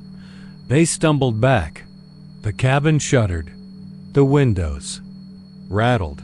Above, the staircase creaked as though someone or something was descending. Marissa saw at the top of the stairs a silhouette, tall, featureless, a smear of darkness that dripped into the wood like dried paint. It held a lantern, no, a second hearth, its flame the same unnatural blue, casting long, empty shadows behind it. The creature stepped into the room, each footfall a sigh through the floorboards. It leaned close, and though it had no face, she heard its breath in the snap and pop of the lantern's coals. Andrew shouted, lunging forward, but the figure lifted a hand, and he froze, limb seized by an unspoken command. Marissa screamed and felt her knees buckle. They watched as the figure knelt before the hearth, its hand dipping into the fire. From the flame it drew a face skinless, eyes rolling, mouth open in silent terror, and pressed it to its heart. The cabin in that moment pulsed like a dying beast, its final heartbeat thundering in their ears. Then the lantern was raised high. The blue blaze suddenly extinguished, and the creature with a single movement blew the fire out. Darkness crashed in around Andrew and Marissa like a tidal wave. They scrambled for the door. It swung open of its own accord, spilling them into the chill air beyond. They did not look back as they tumbled down the steps, bloodied and broken, sprinting across the dusty porch toward their car. The cabin door slammed shut behind them, the clap of timber sharp enough to split the night. They did not stop running until the lights of the highway blurred ahead, until they burst onto asphalt, panting, drenched in sweat and tears. Behind them, the cabin stood motionless, silent as stone. At precisely dawn, a faint glow pulsed behind the window where the hearth lay hidden, and if you listened at the edge of the woods you could hear it, a soft, crackling whisper of laughter, and the promise that at 1:11 a.m. on any given night, the flickering flame would awaken again. They arrived at dusk, the heat still clinging to the flagstones of the old mission courtyard, as if the stones themselves remembered every sinner who had paced over them. Elena felt it first, an almost imperceptible vibration beneath her boots. A low, thrumming echo that seemed to come from the center of the courtyard, where a rusted iron grate lay flush with the stones. Graham knelt beside it, brushing dirt from the flared edges, and peered into the black maw below. "It's deeper than it looks," he murmured, hearing the faintest drip, drip, drip in the hollow. That night, when they lay in the one bedroom, carved from the old sacristy, Elena woke to a wet gurgling that cut through her dreams. She thought it was the old rain gutters finally giving way after the dry spring, but when she slipped from the cool sheets to check the windows, she saw no sky, only the grate illuminated by moonlight, and heard in the silence a sigh so soft. It could have been the wind passing through the mission's shattered bell tower. Her name drifted upward on that sigh, whispered as though the stones themselves remembered her blood. She froze, heart-lurching, convinced she'd imagined it. But the name came again, this time a breath closer, as if someone or something hovered just under the grate, studying her. Graham woke at her gasp, light spilling from under the door. He found her rigid, eyes fixed on the grate. It spoke? He asked, though he already knew. She nodded, words stuck in her throat. They returned to bed, but sleep wouldn't come. At some impossible hour, the gurgling started again, louder, resonant, like water rushing up through the well, even though the river ran dry for miles. Elena slipped on her robe and crept downstairs. Graham followed, holding a flashlight, its beam slicing through the darkness. They stood at the edge of the grate, peering in. The light's cone vanished into the black, swallowed by the lingering dampness. Then a single word rose, low and earthy, reverberating off the mission walls. Graham. He jerked backward, elbow catching Elena, and she almost fell before catching herself on the edge of a stone pew once used for confession. Elena, the voice sighed, and the grate rattled, as if something below fought against its rusted bonds. They could smell it then, damp earth mixed with old blood, an animal's musk that made Elena's stomach churn. They ran back to the sacristy room and bolted the door, but the walls shivered, and the sigh echoed through the windows, through the door, through the very mortar. Over the next day, they discovered the mission's ledger in the ruined chapel, a brittle tome listing priests and parishioners, dating back to 1740. Scrawled in the margin next to a baptismal entry was a note, nearly illegible. He listened still. The entry marked a child delivered stillborn, tossed into the dry well when the friars deemed her cursed. That evening, Graham tried to laugh it off as legend, the kind of thing tourists loved, but Elena saw his eyes when a breeze rattled it. Windowsills, and thought she recognized that echo of terror. They resolved to leave at dawn, but night came swift and suffocating. The grate gurgled and sighed with 100 voices. The child's yes, but also the hush of priests and death throes. The sob of a mother dragging herself across the courtyard stones in search of her lost girl. Graham went for the caretaker. In the tiny office beyond the cloister arches, but the caretaker's door stood open, empty desk, its ledger closed as if last read years ago. No one answered his frantic knock. Behind him, the courtyard fell into a deep hush, as though the world held its breath. He spun back, heart pounding, to find Elena pressed against the well grate, her face pale but eager, her eyes reflecting something ancient. "They're calling," she whispered, voice hushed with longing. "They want us." She knelt, brushing a lock of hair from her face, her hand reaching toward the iron bars. Graham lunged forward, yanking her back, and they staggered together, breathless under the moon. The courtyard seemed to tilt, the mission walls stretching into shadowed faces, all mouths open in silent pleas. A sudden crack split the night, Elena's scream, and when Graham swung toward her, she was gone. He blinked, dazed, to find only the grate, its bars bent outward, earth disturbed, and at its center a single wet footprint on the stone. He fell to his knees, pressing his ear to the grate, hearing faintly a child's lullaby sung just below the surface, the last words echoing off the tunnel walls. "We're here." Dawn crawled across the courtyard in pale shafts, illuminating twisted metal and loose earth, but Elena did not return. Graham searched until the sun stood high, but found only the empty well, too deep to see the bottom, and no sign of her boots or robe. When he finally dared to call her name, his voice cracked, carried off by the wind that sighed through the mission's broken arches. Later, the ranger who found him sitting at the well's edge said his eyes were empty, as though something had hollowed them from inside. He tried to tell her what happened, but the words came in a shuttered whisper. They wanted company. He pointed once, long enough for her to glimpse the rusted grate, now fixed back into place as if never disturbed. The ranger fled then, leaving him alone, chanting names into the cavity, hoping for an echo, hoping for a sign she still lived somewhere beneath that cold stone. At night, Graham ceased sleeping. He stayed on his knees, head bowed, listening for that soft gurgle, that ancient sigh, and the one whisper that mattered, Elena. And every night, without fail, it came. They had first spotted the river house on a muggy April afternoon, the late afternoon light slanting through loblolly pines and glinting off the San Marcos River like shattered glass. The real estate agent's slick hair, cheap cologne had promised. Peace, privacy, a chance to rekindle what Texas wear and tear had stolen from you.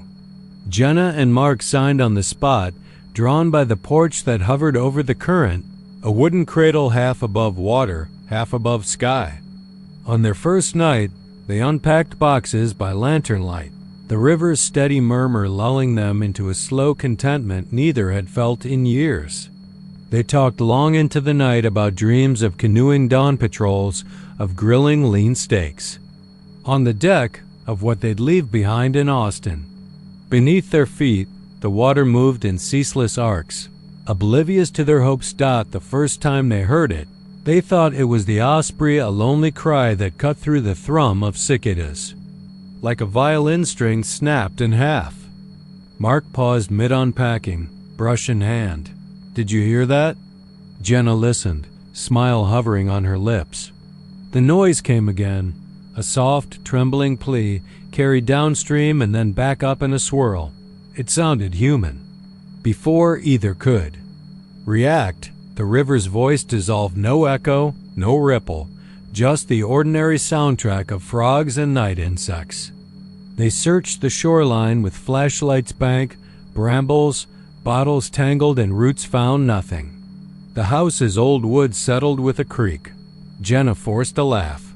Probably a stranded kid, lost and calling for mom. They shrugged. It often went to bed, the river's hush that followed a comfort rather than a threat. Over the next 3 nights, the cry returned at irregular intervals, always just as they leaned over the railing to breathe the air.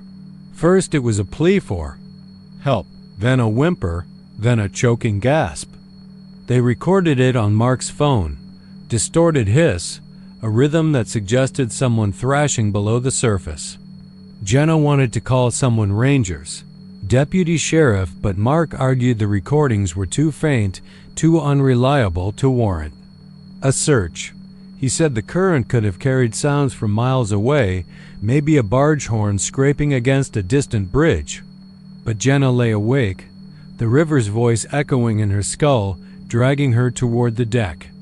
Each morning, she'd find a smudge of damp dirt on her slippers, as if she'd stepped outside in the dark and left a trail dot by the end of the first week. Their dreams tangled with the river. Jenna woke soaked in sweat, convinced she'd seen a pale arm extend through the green-brown water, fingertips brushing her toes. Mark began to snap at her. Stop imagining things, but even his bravado crumbled when he slipped on a slick board and nearly plunged in. The porch groaned under his weight, the board swollen with moisture. They argued downstairs and shifting. Lantern light, voices skirting blame until Jenna stared at the river through the window and realized it was utterly still. No ripples, no fireflies skimming the surface, no wind stirring the willows.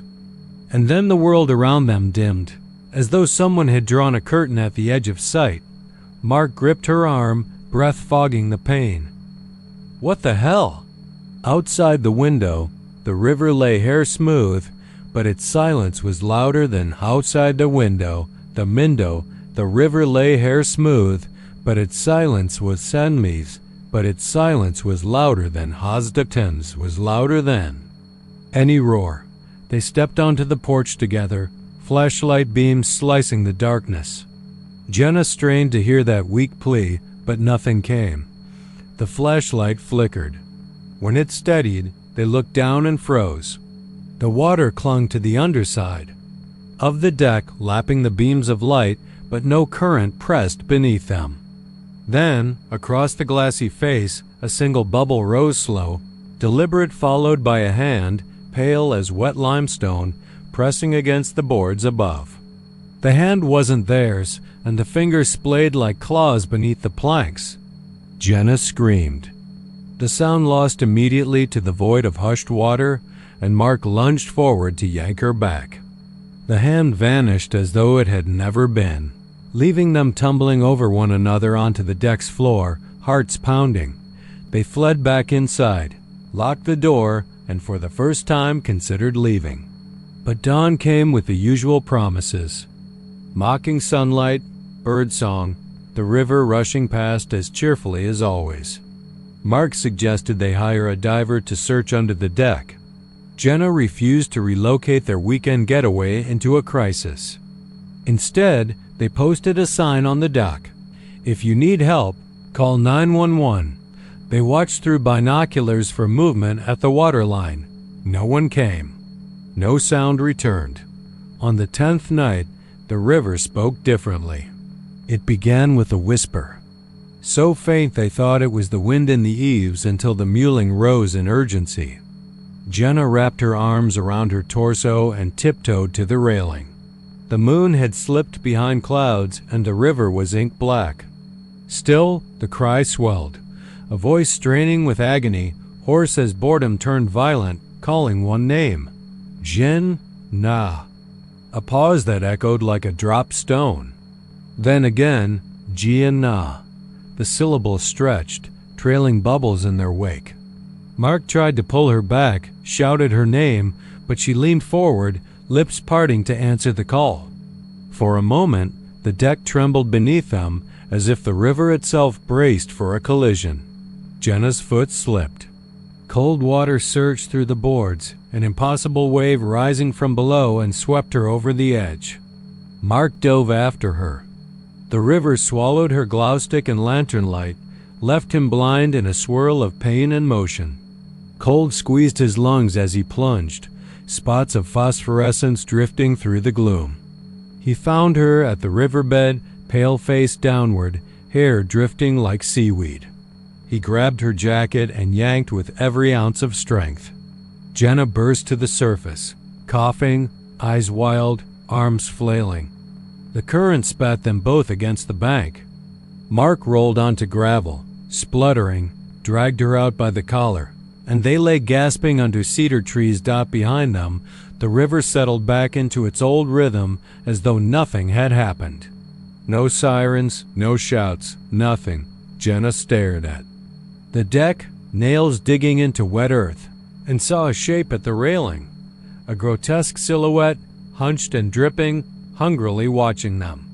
She scrambled up, turned, and the figure dissolved into mist that clung to the river like wet breath.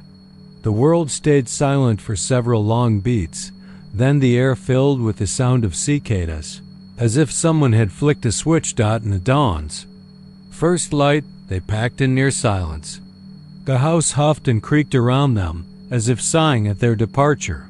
In the hallway they found a single shoe, small, scuffed, caked with mud lying on its side. Jenna picked it up and saw a tiny foot inside, flesh gone gray and slimy. She dropped it. It landed with a thud that echoed down the corridor. They didn't look back as they drove away, tires humming on pavement, the river house shrinking in the rear view, a dark promise left behind. Weeks later, Mark learned from the sheriff's office that no one had reported a missing person in San Marcos County matching Jenna's dreamlike rescuer. Tests on the shoe came back inconclusive, no DNA, no prints. The river ran its course, carried away, evidence and echoes alike. But sometimes, in the hush of a Texas night, Jenna hears that faint cry drifting on the wind, and the world around her falls silent, so silent she can hear her own heartbeat whispering, "Help me." Emily and Mark had laughed about it all the way from Amarillo, two city kids chasing the novelty of sleeping inside a giant, abandoned grain silo. They arrived just as the sun dipped below the flat Texas plains, the horizon a narrow scar of pink and gold, and climbed the rickety stairs into the belly of the rusted cylinder. The air inside was cooler, heavy with the sour tang of old barley and oak-smoked wind, and their footsteps echoed so sharply they paused, eyes locked, grinning at the absurdity of how loud two people could sound.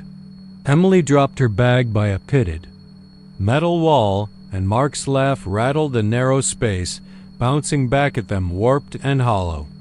It was the first hint that something about this place didn't just swallow sound, it digested it, rearranged it, and spat it back out. They spent the twilight hours exploring, a narrow ladder leading to a spider-webbed catwalk above, an old trapdoor covered in peeling yellow paint at their feet, and a rough wooden crate they propped against the wall as an impromptu chair. The setting sun cast long, curved shadows that pooled at their ankles like creeping things, and Emily joked that she wanted her screams to echo later, just for fun. Mark dropped his voice recorder to the ground and whispered, "Hello, Silo," with mock reverence. The machine crackled and died for a moment. Then a high-pitched shriek tore through the space, so loud and sustained that both of them yelped and jammed their hands over their ears. When they pulled away, the echo was gone, but the air thrummed, as if the silo itself had taken a deep breath and held it. The night settled in like a trap. The only light came from a battered lantern they'd packed, its beam trembling against the curved walls. Every whisper they shared was swallowed in a suffocating gulp and returned as a scream so distorted it sounded inhuman.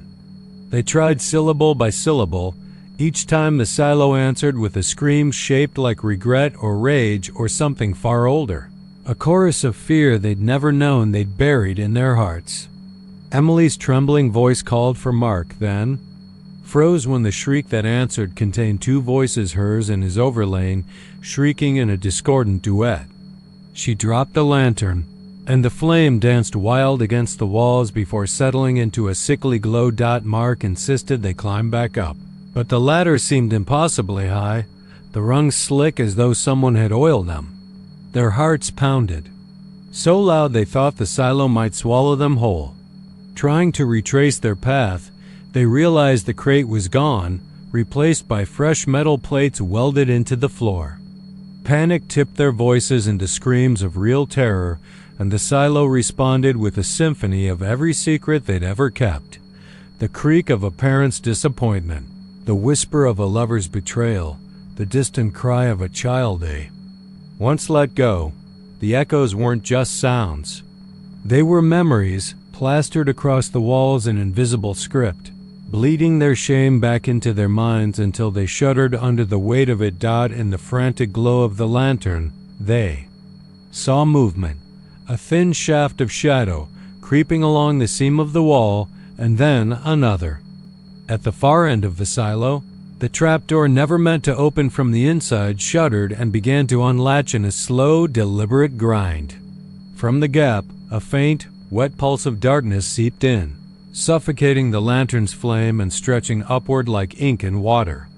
Emily grabbed Mark's hand, and they stumbled toward the ladder again, but the voices came back, whispering their names and promising to show them what waited beneath the silo's belly. The trapdoor yawned open, and a rush of stale, cold air poured in, tasting of old earth and something rotting alive. They leapt for the ladder, clinging to the metal as the lantern clattered to the floor and died. Above them, the catwalk swayed. Below them, the trapdoor slammed shut with a thunderous finality, sealing in a sound that was half metal and half sigh. The echoes exploded to thousands of tiny screams ricocheting in every direction until Emily felt her mind fray at the edges. Mark's hand slipped from hers, and she reached out blindly, her fingertips brushing emptiness. The wall behind her buzzed and rippled, as though a crowd of hands pressed just beneath the metal, desperate to break through. Then, silence, so absolute it felt like death. Emily climbed the ladder on trembling arms, hauling herself into the night air. Above, the plains were still and silent, the wind stilled as if holding its breath. She staggered to the gravel road, choking against her sobs, but when she turned back, the silo stood empty. No lantern, no ladder, not even the echo of a whisper. Only the wind moved, shoving a single scrap of yellow paint across the ground. Hours later, a lone pickup rolled to a stop near the silo. The driver called Emily's name, his voice warm with relief, but as she lowered herself into the truck bed, she heard it, her own voice, soft and distant, calling back as if from the bottom of a well.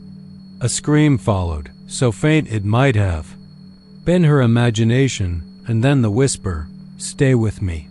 Emily slammed the door, and the truck peeled away, leaving the silo behind in the pre-dawn light. But every mile she put between herself and that rusted cylinder, she knew the echo traveled with her, an endless scream looping behind her shoulder, promising that the silo would always be there, waiting. They hadn't meant to stay so late. The sun dipped low, turning the Gulf water a burnt orange, and the wind off the open sea carried the faint tang of salt and something older, something buried deep beneath the tide. Mara stood on the wide wooden deck, her fingers trailing across the pitted sea-glass window pane as if she could read its history. The cottage, with its stained white clapboard and that peculiar row of sea-glass windows that caught and fractured every slant of light, had seemed idyllic in the listing photos. But now, as the last gull cried and vanished inland, she felt pressure at her back, as though unseen eyes tracked her every move. They'd driven in from town that afternoon, windows down, country music on low, feeling the promise of escape. Mara and Owen, restless newlyweds, craving solitude after the surge of guests at their own bed and breakfast. The papers had called this stretch of coast sleepy, almost forgotten. The pier, a weathered skeleton of beams stretching into the water, looked every bit the romantic refuge. But as dusk draped itself in violet shadows, The end of that pier became a silhouette taller than any man, rigid as driftwood, utterly still in the rising tide. Owen pressed against her shoulder, pointing, without speaking. At first she thought it was a trick of the light, the last glimmer of sunset reflected on someone's broad shoulders. But the figure stood motionless, unmoving, even as the water crept ankle-deep around its boots. The waves lapped at its shins. The tide crawled higher with each sigh of wind. No footprints, no boarding ladder, no sign of how it had reached that fragile platform. Just the drifter, pale and silent, gazing inland with a head that tilted just enough to be unsettling. Mara's breath caught as she realized the windows behind her weren't fogged by condensation, but clouded by something else. Thousands of tiny scratches, each line etched into the glass like a reckoning. She pressed her palm flat against it and felt the vibrations of her own pulse, heard the gentle creak of floorboards behind her. Owen had slipped inside to fetch a flashlight, but the beam wouldn't pierce the dusk's gloom. When he re-emerged, she jerked her head, only to find the deck empty, the door swinging open on its own. They told themselves it was a dare, an impulse, a notion born of too many ghost tour brochures in town. Together they crept down the steps, the lantern's sputtering light dancing across the planks. With every footstep, the figure grew more defined, coat soaked through, hair plastered to a face that never quite resolved into flesh. It was an outline, a suggestion of bones under waterlogged skin, its eyes nothing but dark hollows reflecting the lantern's flicker. "Hello?" Owen called, voice too loud. The drifter didn't move. The sea glass windows rattled behind them, as though something inside the bungalow stirred in alarm. A single gull cried overhead, then nothing but the hush of evening and the slap of waves. Against pilings, the drifter raised an arm once, twice, and pointed north toward open water. Its hand was skeletal. The skin hung in ribbons.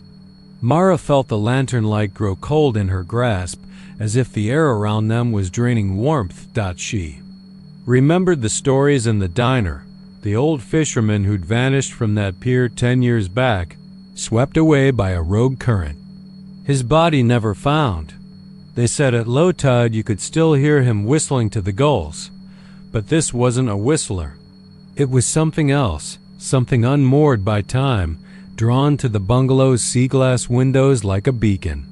The glass, they said, was made from shards recovered from a shipwreck centuries ago, each piece containing a fragment of lost souls. Owen grabbed her arm, urging her back.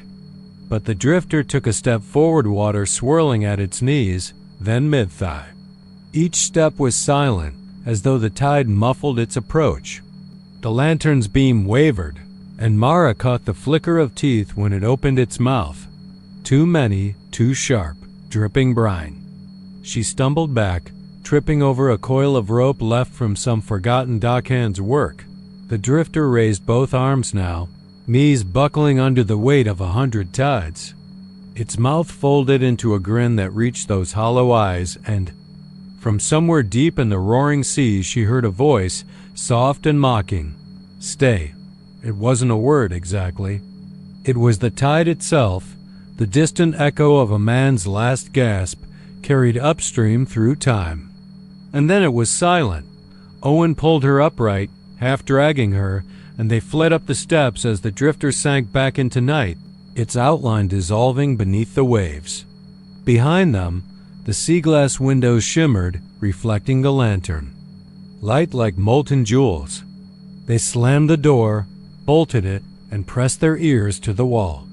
Somewhere inside, something scraped at the glass, circles spiraling outward from the point of contact.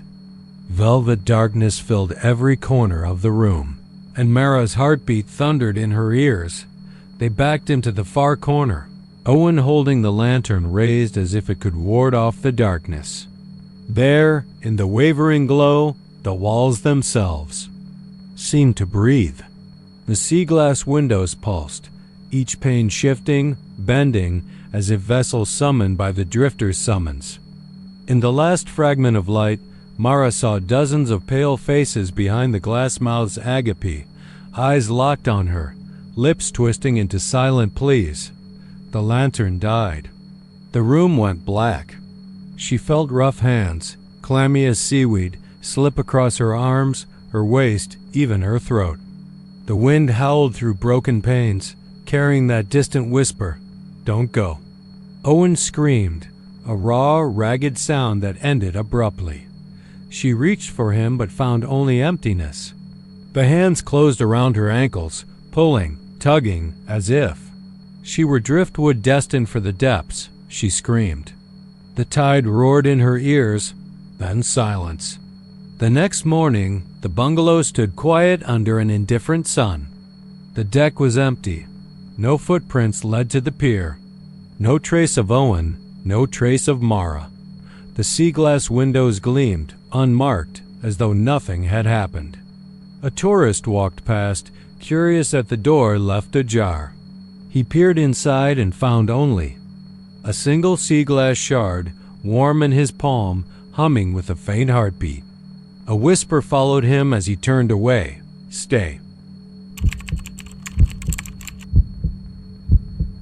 When they first climbed the narrow attic stairs of the old Houston bungalow, the air was thick with dust and the lingering sweetness of cedar floorboards long forgotten beneath stacks of yellowed newspapers. The single bare bulb overhead cast an unsteady glow across the warped planks, illuminating an antique porcelain doll perched on a splintered crate near the far wall. Its once delicate face was marred by hairline cracks, and one of its painted eyes was chipped, revealing the dull ceramic beneath. Yet somehow those chipped eyes still gleamed with life, fixed now on the newcomer as though it knew every secret. They carried. The heat of the Gulf Coast pressed in through the single cracked window, the distant hum of cicadas pulsing like a heartbeat beneath the creaking rafters. The new occupant paused mid-step, breath catching at the doll's sudden tilt of the head, and in that brief instant the doll seemed to breathe in perfect time with the throb of the attic floor. A whisper of motion drew their gaze downward, and the doll's porcelain dress fluttered though there was no breeze. The hush that followed felt heavy, as if the house itself had exhaled, and in its exhale lay a promise that this was only the beginning of what haunted these rotting bones of timber and nails. That night, the power in the neighborhood flickered out, and the Houston sky opened in a sudden downpour that rattled the eaves and sent rivulets of rainwater racing across the attic floor. In the stuttering glow of a single lantern, the doll sat on the crate opposite the doorway. When the tenant crept back upstairs, hoping to retrieve a box of old clothes, the doll was closer to the stairs than before, though still on its crate, its head cocked at that same unnatural angle. Each blink of the lantern's flame made the doll appear to inch nearer, its chipped eye catching the light and reflecting it back like a dying star. The attic door slammed shut behind them, a forceful gust of wind from the storm no one felt, and the lantern's light swung wild arcs across the walls. In those swaying shadows, they glimpsed movement that wasn't their own, a pale silhouette that vanished when the light steadied. Their heart thundered as they dropped the lantern, and in the darkness the doll's chipped lips seemed to part, in a motion as deliberate as speech. When they fumbled to relight the wick, the doll had moved again now on the floor, inches from their boots, and its missing eye socket seemed to stare directly into their soul.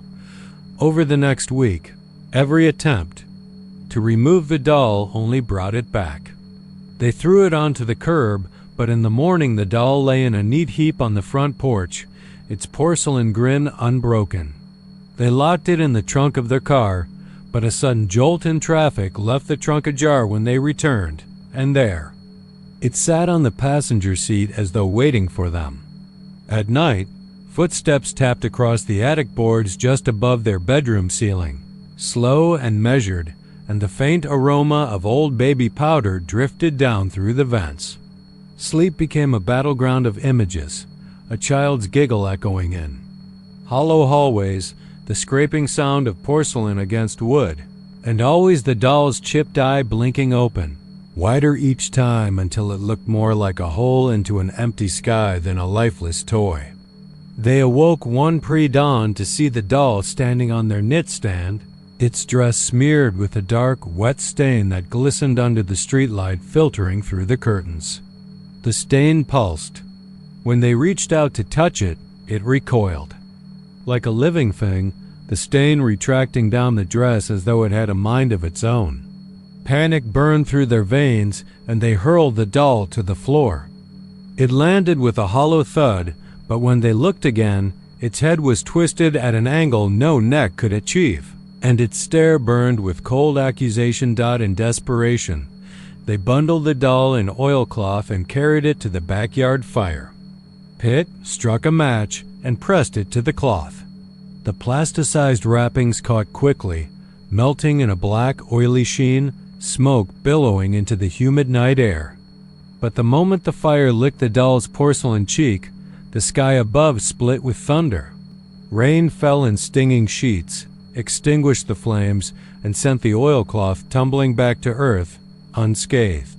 There, in the puddles gathered around the pit, the doll lay face up, its unbroken dress soaked with muddy water.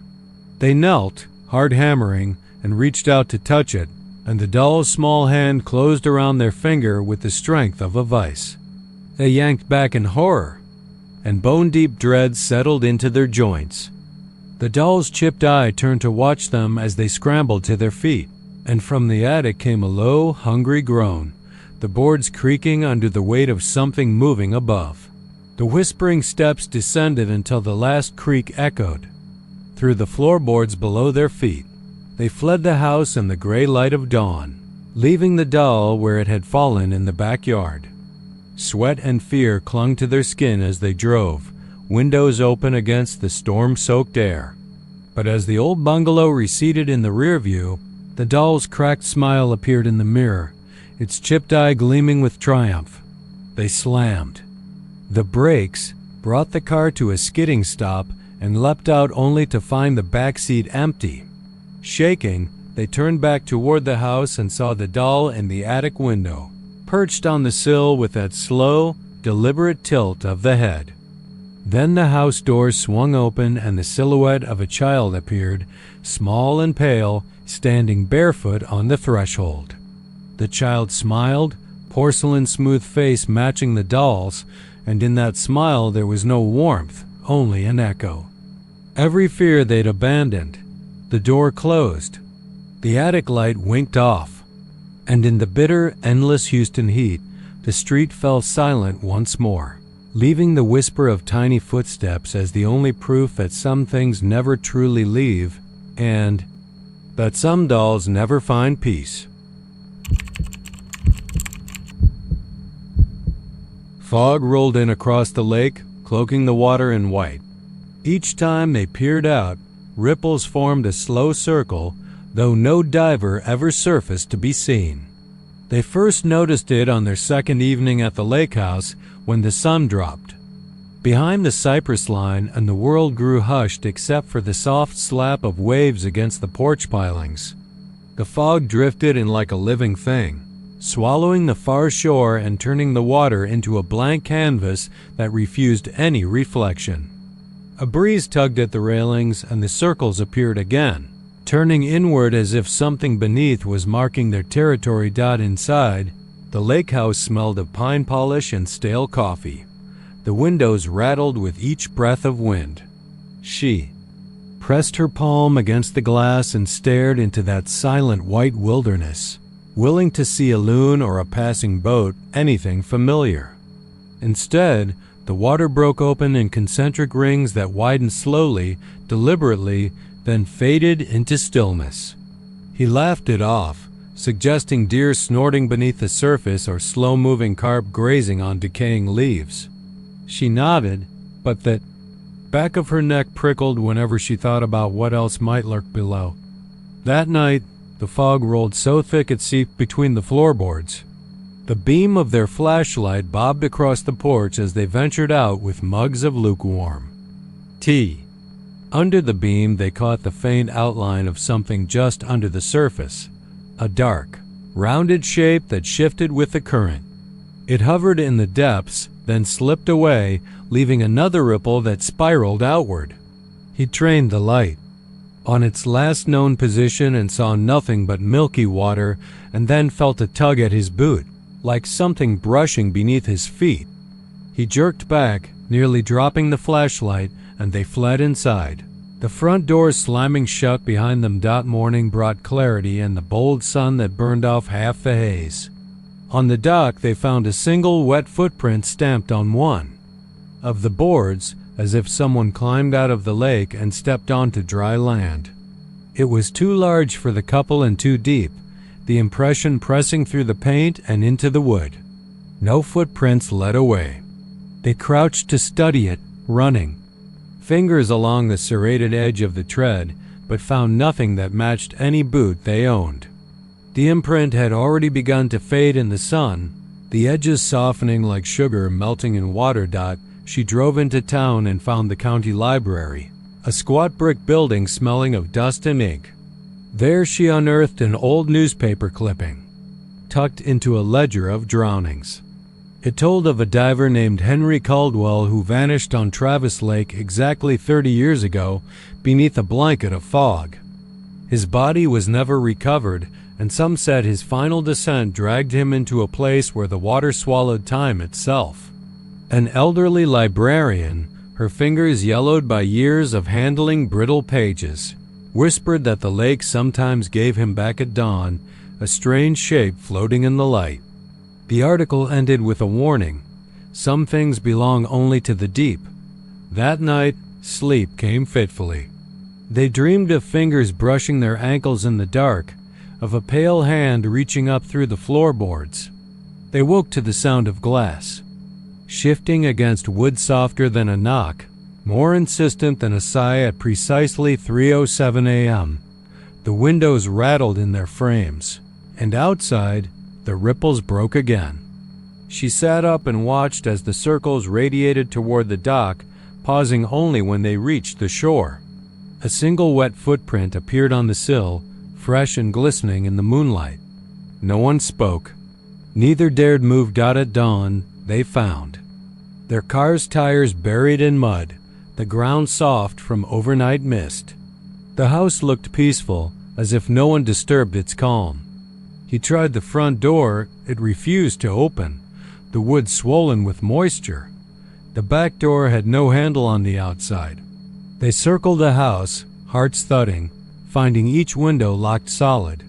The ripples began again, forming that same empty dance in the gray water. She bent to scoop a handful into her palm and felt cold creep up her arm, not the chill of lake water, but something shivering, alive. She dropped it, stepping back with a gasp. By late afternoon, desperation set in. They shouted for help, hammered on the windows, but the fog swallowed their voices. When she glanced over the porch rail, the outline of a diver rose silently from the depths, cloaked in mist so thick he was just a silhouette against white. He paused mid-emergence, arms spread as though greeting an unseen host. Then he pressed forward and climbed onto the deck, each movement smooth and deliberate. His form was human but wrong. The suit was slick with weeds and waterlogged mud, the mask featureless, the air tank dented and rusted.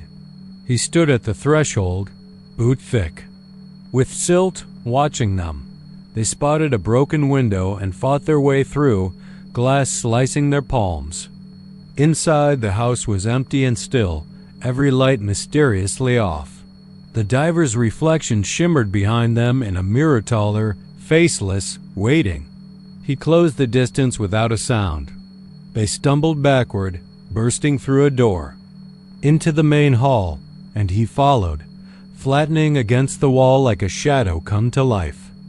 The floorboards groaned under his weight as he advanced.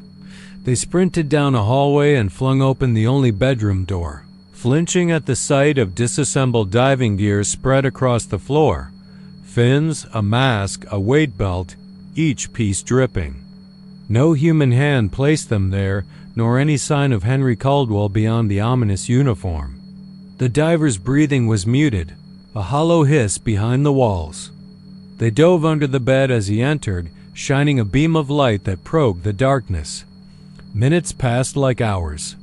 The hissing grew louder as he knelt by the bed, each breath rattling. Suddenly the diver reached out beneath the frame, fingertips, brushing her ankle. She squeezed her eyes shut, willing the floorboards to swallow her. Then the beam flicked away, and silence filled the room. When they dared to crawl out, the hall was empty. The basement door yawned open, black and inviting. They thought they heard their own names drift upward on a current of damp air. Fear swallowed reason, and they fled back toward the porch only to find the diver standing at the edge of the dock, water sluicing off his shoulders, ripples spiraling around him. He raised an arm and beckoned. They stumbled to the water's edge, frozen in place. Above, the fog pressed close, and the lake house behind them seemed to breathe, its windows like watching eyes. The diver waded out and extended a hand, palm open and glistening with dew. Driven by some primal compulsion, they reached forward. Their fingers touched his slick suit, and a cold shudder ripped through them. The world tipped, and they pitched into the lake, yanked under by a force that gripped like iron. They kicked frantically, but each stroke sank them deeper into the white abyss. The diver glided beside them, guiding them down toward a darkness where shapes flickered like drowned. Memories. A chorus of ripples pulsed above, as if the lake itself applauded their arrival. And then, in the silence beneath the fog, they felt a weight clamp around their ankles and pull them further down toward a horizonless deep where no one would ever see them again. When the first light of morning broke, the lake lay empty and calm. The fog had lifted, leaving only a single footprint pressed into the dock and a quiet stretch of water that bore no more ripples, yet somehow seemed to watch in waiting. In the gathering dusk, the old ranch house sat alone on the edge of the Llano Estacado, its weathered siding bleached by years of relentless sun and whipping winds that never ceased to howl across the flat plains. Claire had arrived just past sundown, her sedan's headlights carving a narrow path through the tall, whispering grasses. She carried little more than a single suitcase and a stack of journals she'd promised herself she'd fill with solitude and silence. But as she stepped onto the warped wooden porch and let the door swing shut behind her, the world outside fell unnaturally quiet, as though the very air were holding its breath. The windows rattled gently, a staccato warning she chose to ignore. Eager for the calm isolation the listing had promised by midnight, the wind had grown from a low moan to something predatory, circling the house like a pack of famished wolves. Claire lay in the guest room, the mattress lodged against the far wall, ears straining against the building's creaks and sighs. She closed her notebook, heart beating its own storm, and turned off the lamp. Almost immediately, the window panes began to tremble, the rattling so fierce it felt like fist strikes from the other side. She sat up, breath catching as the gusts shaped themselves into letters etched by ice. Letmein. The words blurred across the glass, then dissolved into a madness of crackling wind. She pressed her palm against the cold pane, half expecting to feel fingertips on the other side. Nothing but the void of night. When she blinked, the letters were gone. She told herself it was wind patterns, imagination feeding off the storm. Sleep came fitfully, each gust a tortured wail that found its way through cracks in the walls. In dreams, the wind whispered her name as though it had learned it from someone who loved her and someone who hated her. At dawn, she discovered footprints in the dust on the porch roof, leading from the chimney's top to a spot directly above the west window. They were too small for a man, too irregular for any animal she recognized. She snapped photographs, her hands trembling, then locked herself in the kitchen while the sun climbed. The house felt quieter in daylight, but not safe its walls held secrets, and every whisper of air seemed to carry accusation. The next night, Claire sat by the fireplace, an oil lamp casting long shadows that danced on the rafters. Outside, the wind returned with a vengeance, rattling every loose board in its path. She closed her eyes against exhaustion, promising herself she'd leave at first light. That's when she heard it, a soft, deliberate tapping coming from the far corner of the living room. Her heart drummed in her chest as the tapping traced, a slow pattern like someone drumming fingertips on wood. She rose, lantern in hand, and in the wavering light saw the mantelpiece covered in dozens of small, misshapen stones, smooth river rocks, each one painted with a single letter. They spelled out 2 words, "Thank you." Beneath them lay a single doll's head, porcelain cracked, one glass eye missing. She recoiled, light spilling across the room, illuminating every corner. The tapping ceased, replaced by a low chant that rose from the walls themselves, syllables she couldn't understand but felt in her bones. The lantern flickered, and for a moment she thought she saw a figure crouched behind the couch, its form slender and too tall, with eyes that reflected her own confusion and fear.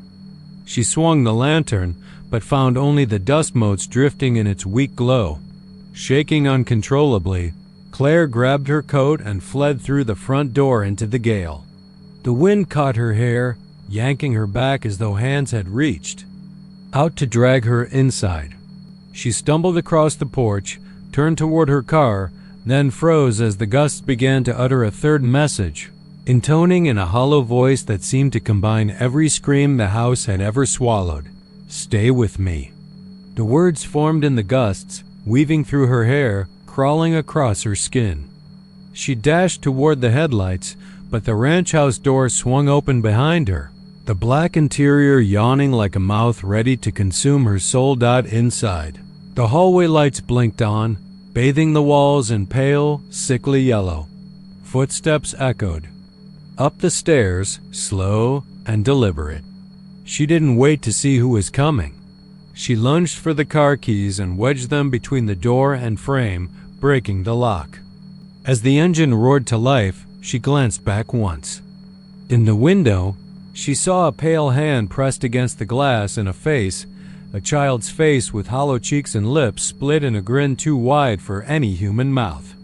Its eyes were the missing glass from the doll's head, dark and unblinking.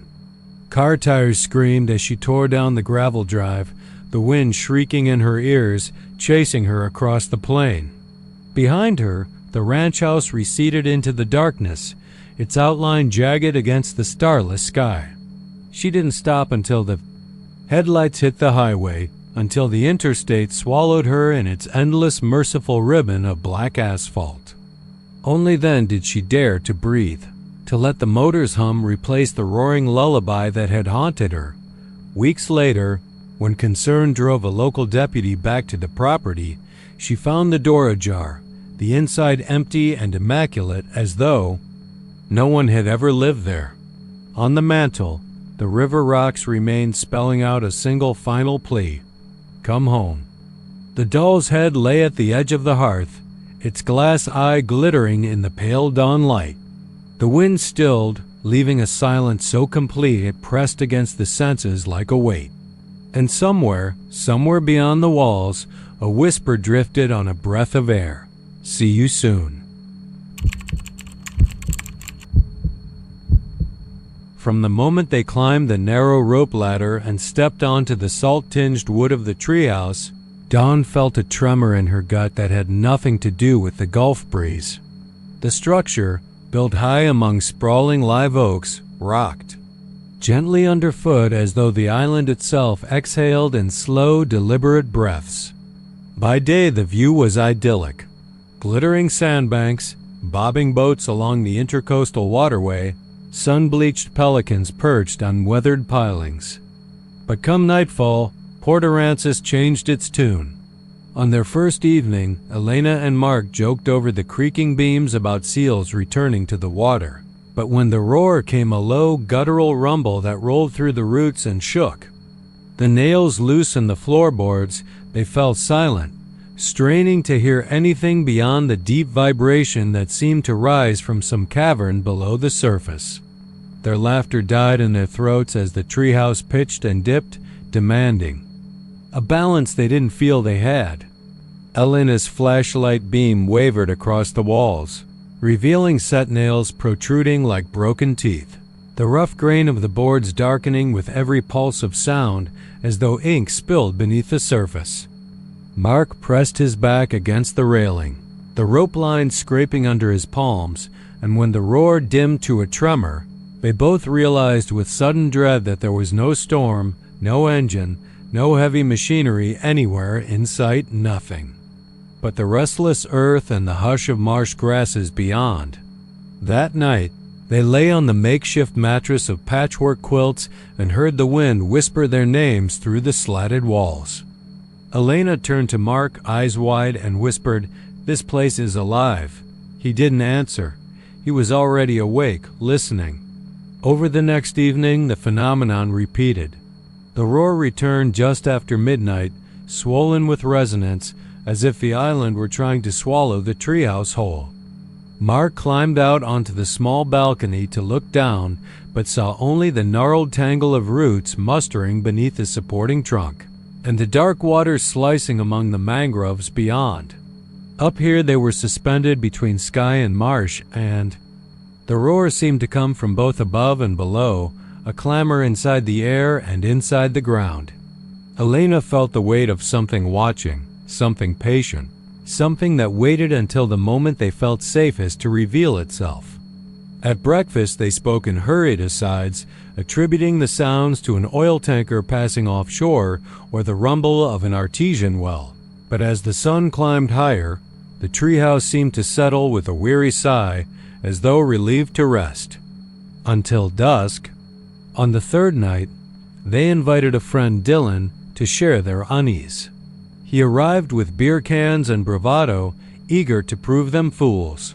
But when the first swell of the roar rose in the darkness, even he froze, fingers tightening around the aluminum can until it crumpled. They huddled together as the treehouse danced violently, the ropes cutting into the wood like scorched veins. And for a moment they saw in the ember glow of Elena's lighter a shape moving beneath them, a vast silhouette shifting in the pale.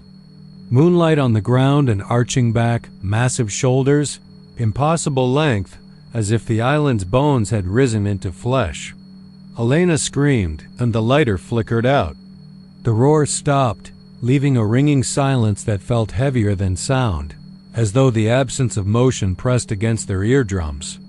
When they dared peer over the edge, all they saw was empty marsh, braided channels, moonlight fractured in the bottlebrush leaves. Dylan swore he saw footprints where none could have been, huge parallel prints pitted in the soft mud at the root line. But when they shone the flashlight down, the marks had vanished, leaving nothing but untouched silt, as pristine as if no living thing had trod there in centuries. They descended the ladder to investigate, but on the last rung Dawn froze, her sneakers skidding on a slick patch. She looked up and caught the hollow stare of a wide, dark opening between two branches, a yawning maw in the oak's trunk that had not been there before. It beckoned like a wound in the wood, pulsing faintly as though it breathed. For a moment, they all felt the same vertigo as the roar replayed itself inside their chests, a resonance so pure it sang in their bones. Dylan cursed and turned away, scrambling back into the treehouse and slamming the trapdoor shut, but the hollow in the wood continued to pulse, urgent, insistent. They barricaded themselves inside, stacking crates of old sandcastle molds and battered folding chairs against the door, but every board rattled against the walls as though the pressure from below tested the flimsy blockade. They whispered frantic plans. Should they wake the rental agency? Should they flee in the dark? Should they wait until sunrise? But no one spoke of climbing back down. The ladder now looked like a fragile spine radiating from some unseen beast. At some point, exhaustion overcame them. Elena fell into a tortured sleep, dreaming of being buried in mangrove roots, her limbs pinned beneath the slow crush of earth and leaf. Mark's dreams were filled with the roar, a radiating vibration. That spoke in a language of bone and ocean, telling him to come home, telling him to stay. Yellen never slept. He sat with his back against the wall, eyes locked on the trapdoor, waiting for it to cave in or the ladder to snap free. In the faint pre-dawn glow, the roar returned one final time, muted and distant, and the treehouse shuddered, as if giving itself up. When the sun peeked over the horizon and slanted through the slats, they dared to peer out. The balcony had collapsed, leaving splintered planks dangling like broken ribs. The rope lines had frayed and fallen, fluttering like ragged banners in the mild breeze. Beyond the clearing, the mangroves seemed undisturbed, the tidal channels calm. No footprints, no tracks, no sign of a creature or of the hollow maw in the trunk. The treehouse itself leaned at a sickening angle, held by a single rope and the stubborn trunk of the oak. They stared, breathless. How had they survived? Dawn's legs gave out and she sank to the floor, tears streaming as she realized the ladder was gone, snapped off at the top, leaving no way down. Mark grabbed Elena's hand. Dylan stared at the gaping trunk where the hollow had closed as if it had never been. They understood then that the island would not let them leave so easily. At midday, a rescue boat drifted by. A passing fisherman called up, asking if they were all right. Mark shouted back, voice cracking and pounded on the rotting planks. The fisherman hesitated, then radioed the Coast Guard. But as twilight gathered and the sea wind sharpened, the roar began anew, softer this time but unmistakable in its promise. They realized the hollow in the tree had returned, a hungry eye that watched them from inside the trunk, inviting them closer. Elena whispered that perhaps the treehouse belonged to the island now, that they had trespassed upon something older than human memory. Mark and Dylan exchanged glances that spoke of regret and fear and a dawning sense that no rescue crew could reach them before night fell again. As the sun set, the roar rose beneath them like a song at full volume, and the treehouse shuddered in time with the hidden heartbeat of the island. They held each other, the three of them pressed together on the slanted floor, knowing that when the roar came again, their world would tilt beyond reprieve. And in that moment, the tide crept closer, lapping at the mangrove knees far below, each wave a pulse driving the island deeper into their bones. The night came down like a lid, and the roar rose to a final crescendo that shattered the thin walls, invited the darkness to flood in. When the rescue team arrived the next morning, the treehouse stood abandoned, perched crookedly among the live oaks, silent as driftwood once the tide ebbs back to sea. No trace of Mark, Elena, or Dylan remained. The planks were stained with salt and tears, and in the shaft of the central trunk, at the height of human reach, a fresh hollow yawned open, pulsing faintly as though it waited for its next guests. When I inherited the farmhouse on Tyler Rowe's farm, I told myself I'd found a refuge place to escape the buzz of the city and find the quiet I'd lost. The asphalt turned to gravel as I drove down County Road 142, red dust rising in my wake, and all around me stretched fields of golden fescue and clusters of cypress. A low sun glowed behind ragged clouds, and the long drive ended at a white porch framed by iron railings, each post crowned with climbing roses in full bloom, crimson, peach, ghostly white. In the late afternoon breeze, they unfurled like ribbons of silk. I smiled at that small promise of beauty. I spent the first weeks cleaning, repainting shutters, coaxing the creaking floorboards into whimpers rather than shouts. I learned the rhythms of the place, The cry of sandhill cranes at dawn, the hum of cicadas that rolled from the fields like distant jets, the soft scuffle of something small in the crawl space beneath the house. Nights were cool and sweet with the scent of earth, and the farmhouse felt alive. A friendly host with gentle creaks that reminded me I wasn't alone but welcomed. Then came the first midnight with cold roses. I woke to a low wind, almost a whisper threading through the porch screen. The moon was veiled by thin clouds, and when I peered through the gauze of my curtains, I saw petals drifting down like shuttered hearts. One by one, blossoms crumpled and died, their colors leaching out until each fell pale as bone. I pressed my forehead to the glass as they tumbled, helpless, until the wooden floor was littered in ivory dots. A rustle at the edge of the lantern glow made me choke back a gasp. Footprints, bright and chalk white, trailed away from the roses, delicate as a child's, yet impossible to belong to any creature I knew. They led into the swaying darkness beyond the rail. The next day I found empty footprints too, pressed into DMP earth. They began at the porch's edge and disappeared into the wild rose hedge I'd trimmed just days before. The bush bristled with thorns, but there was no break in the branches, no sign of passage.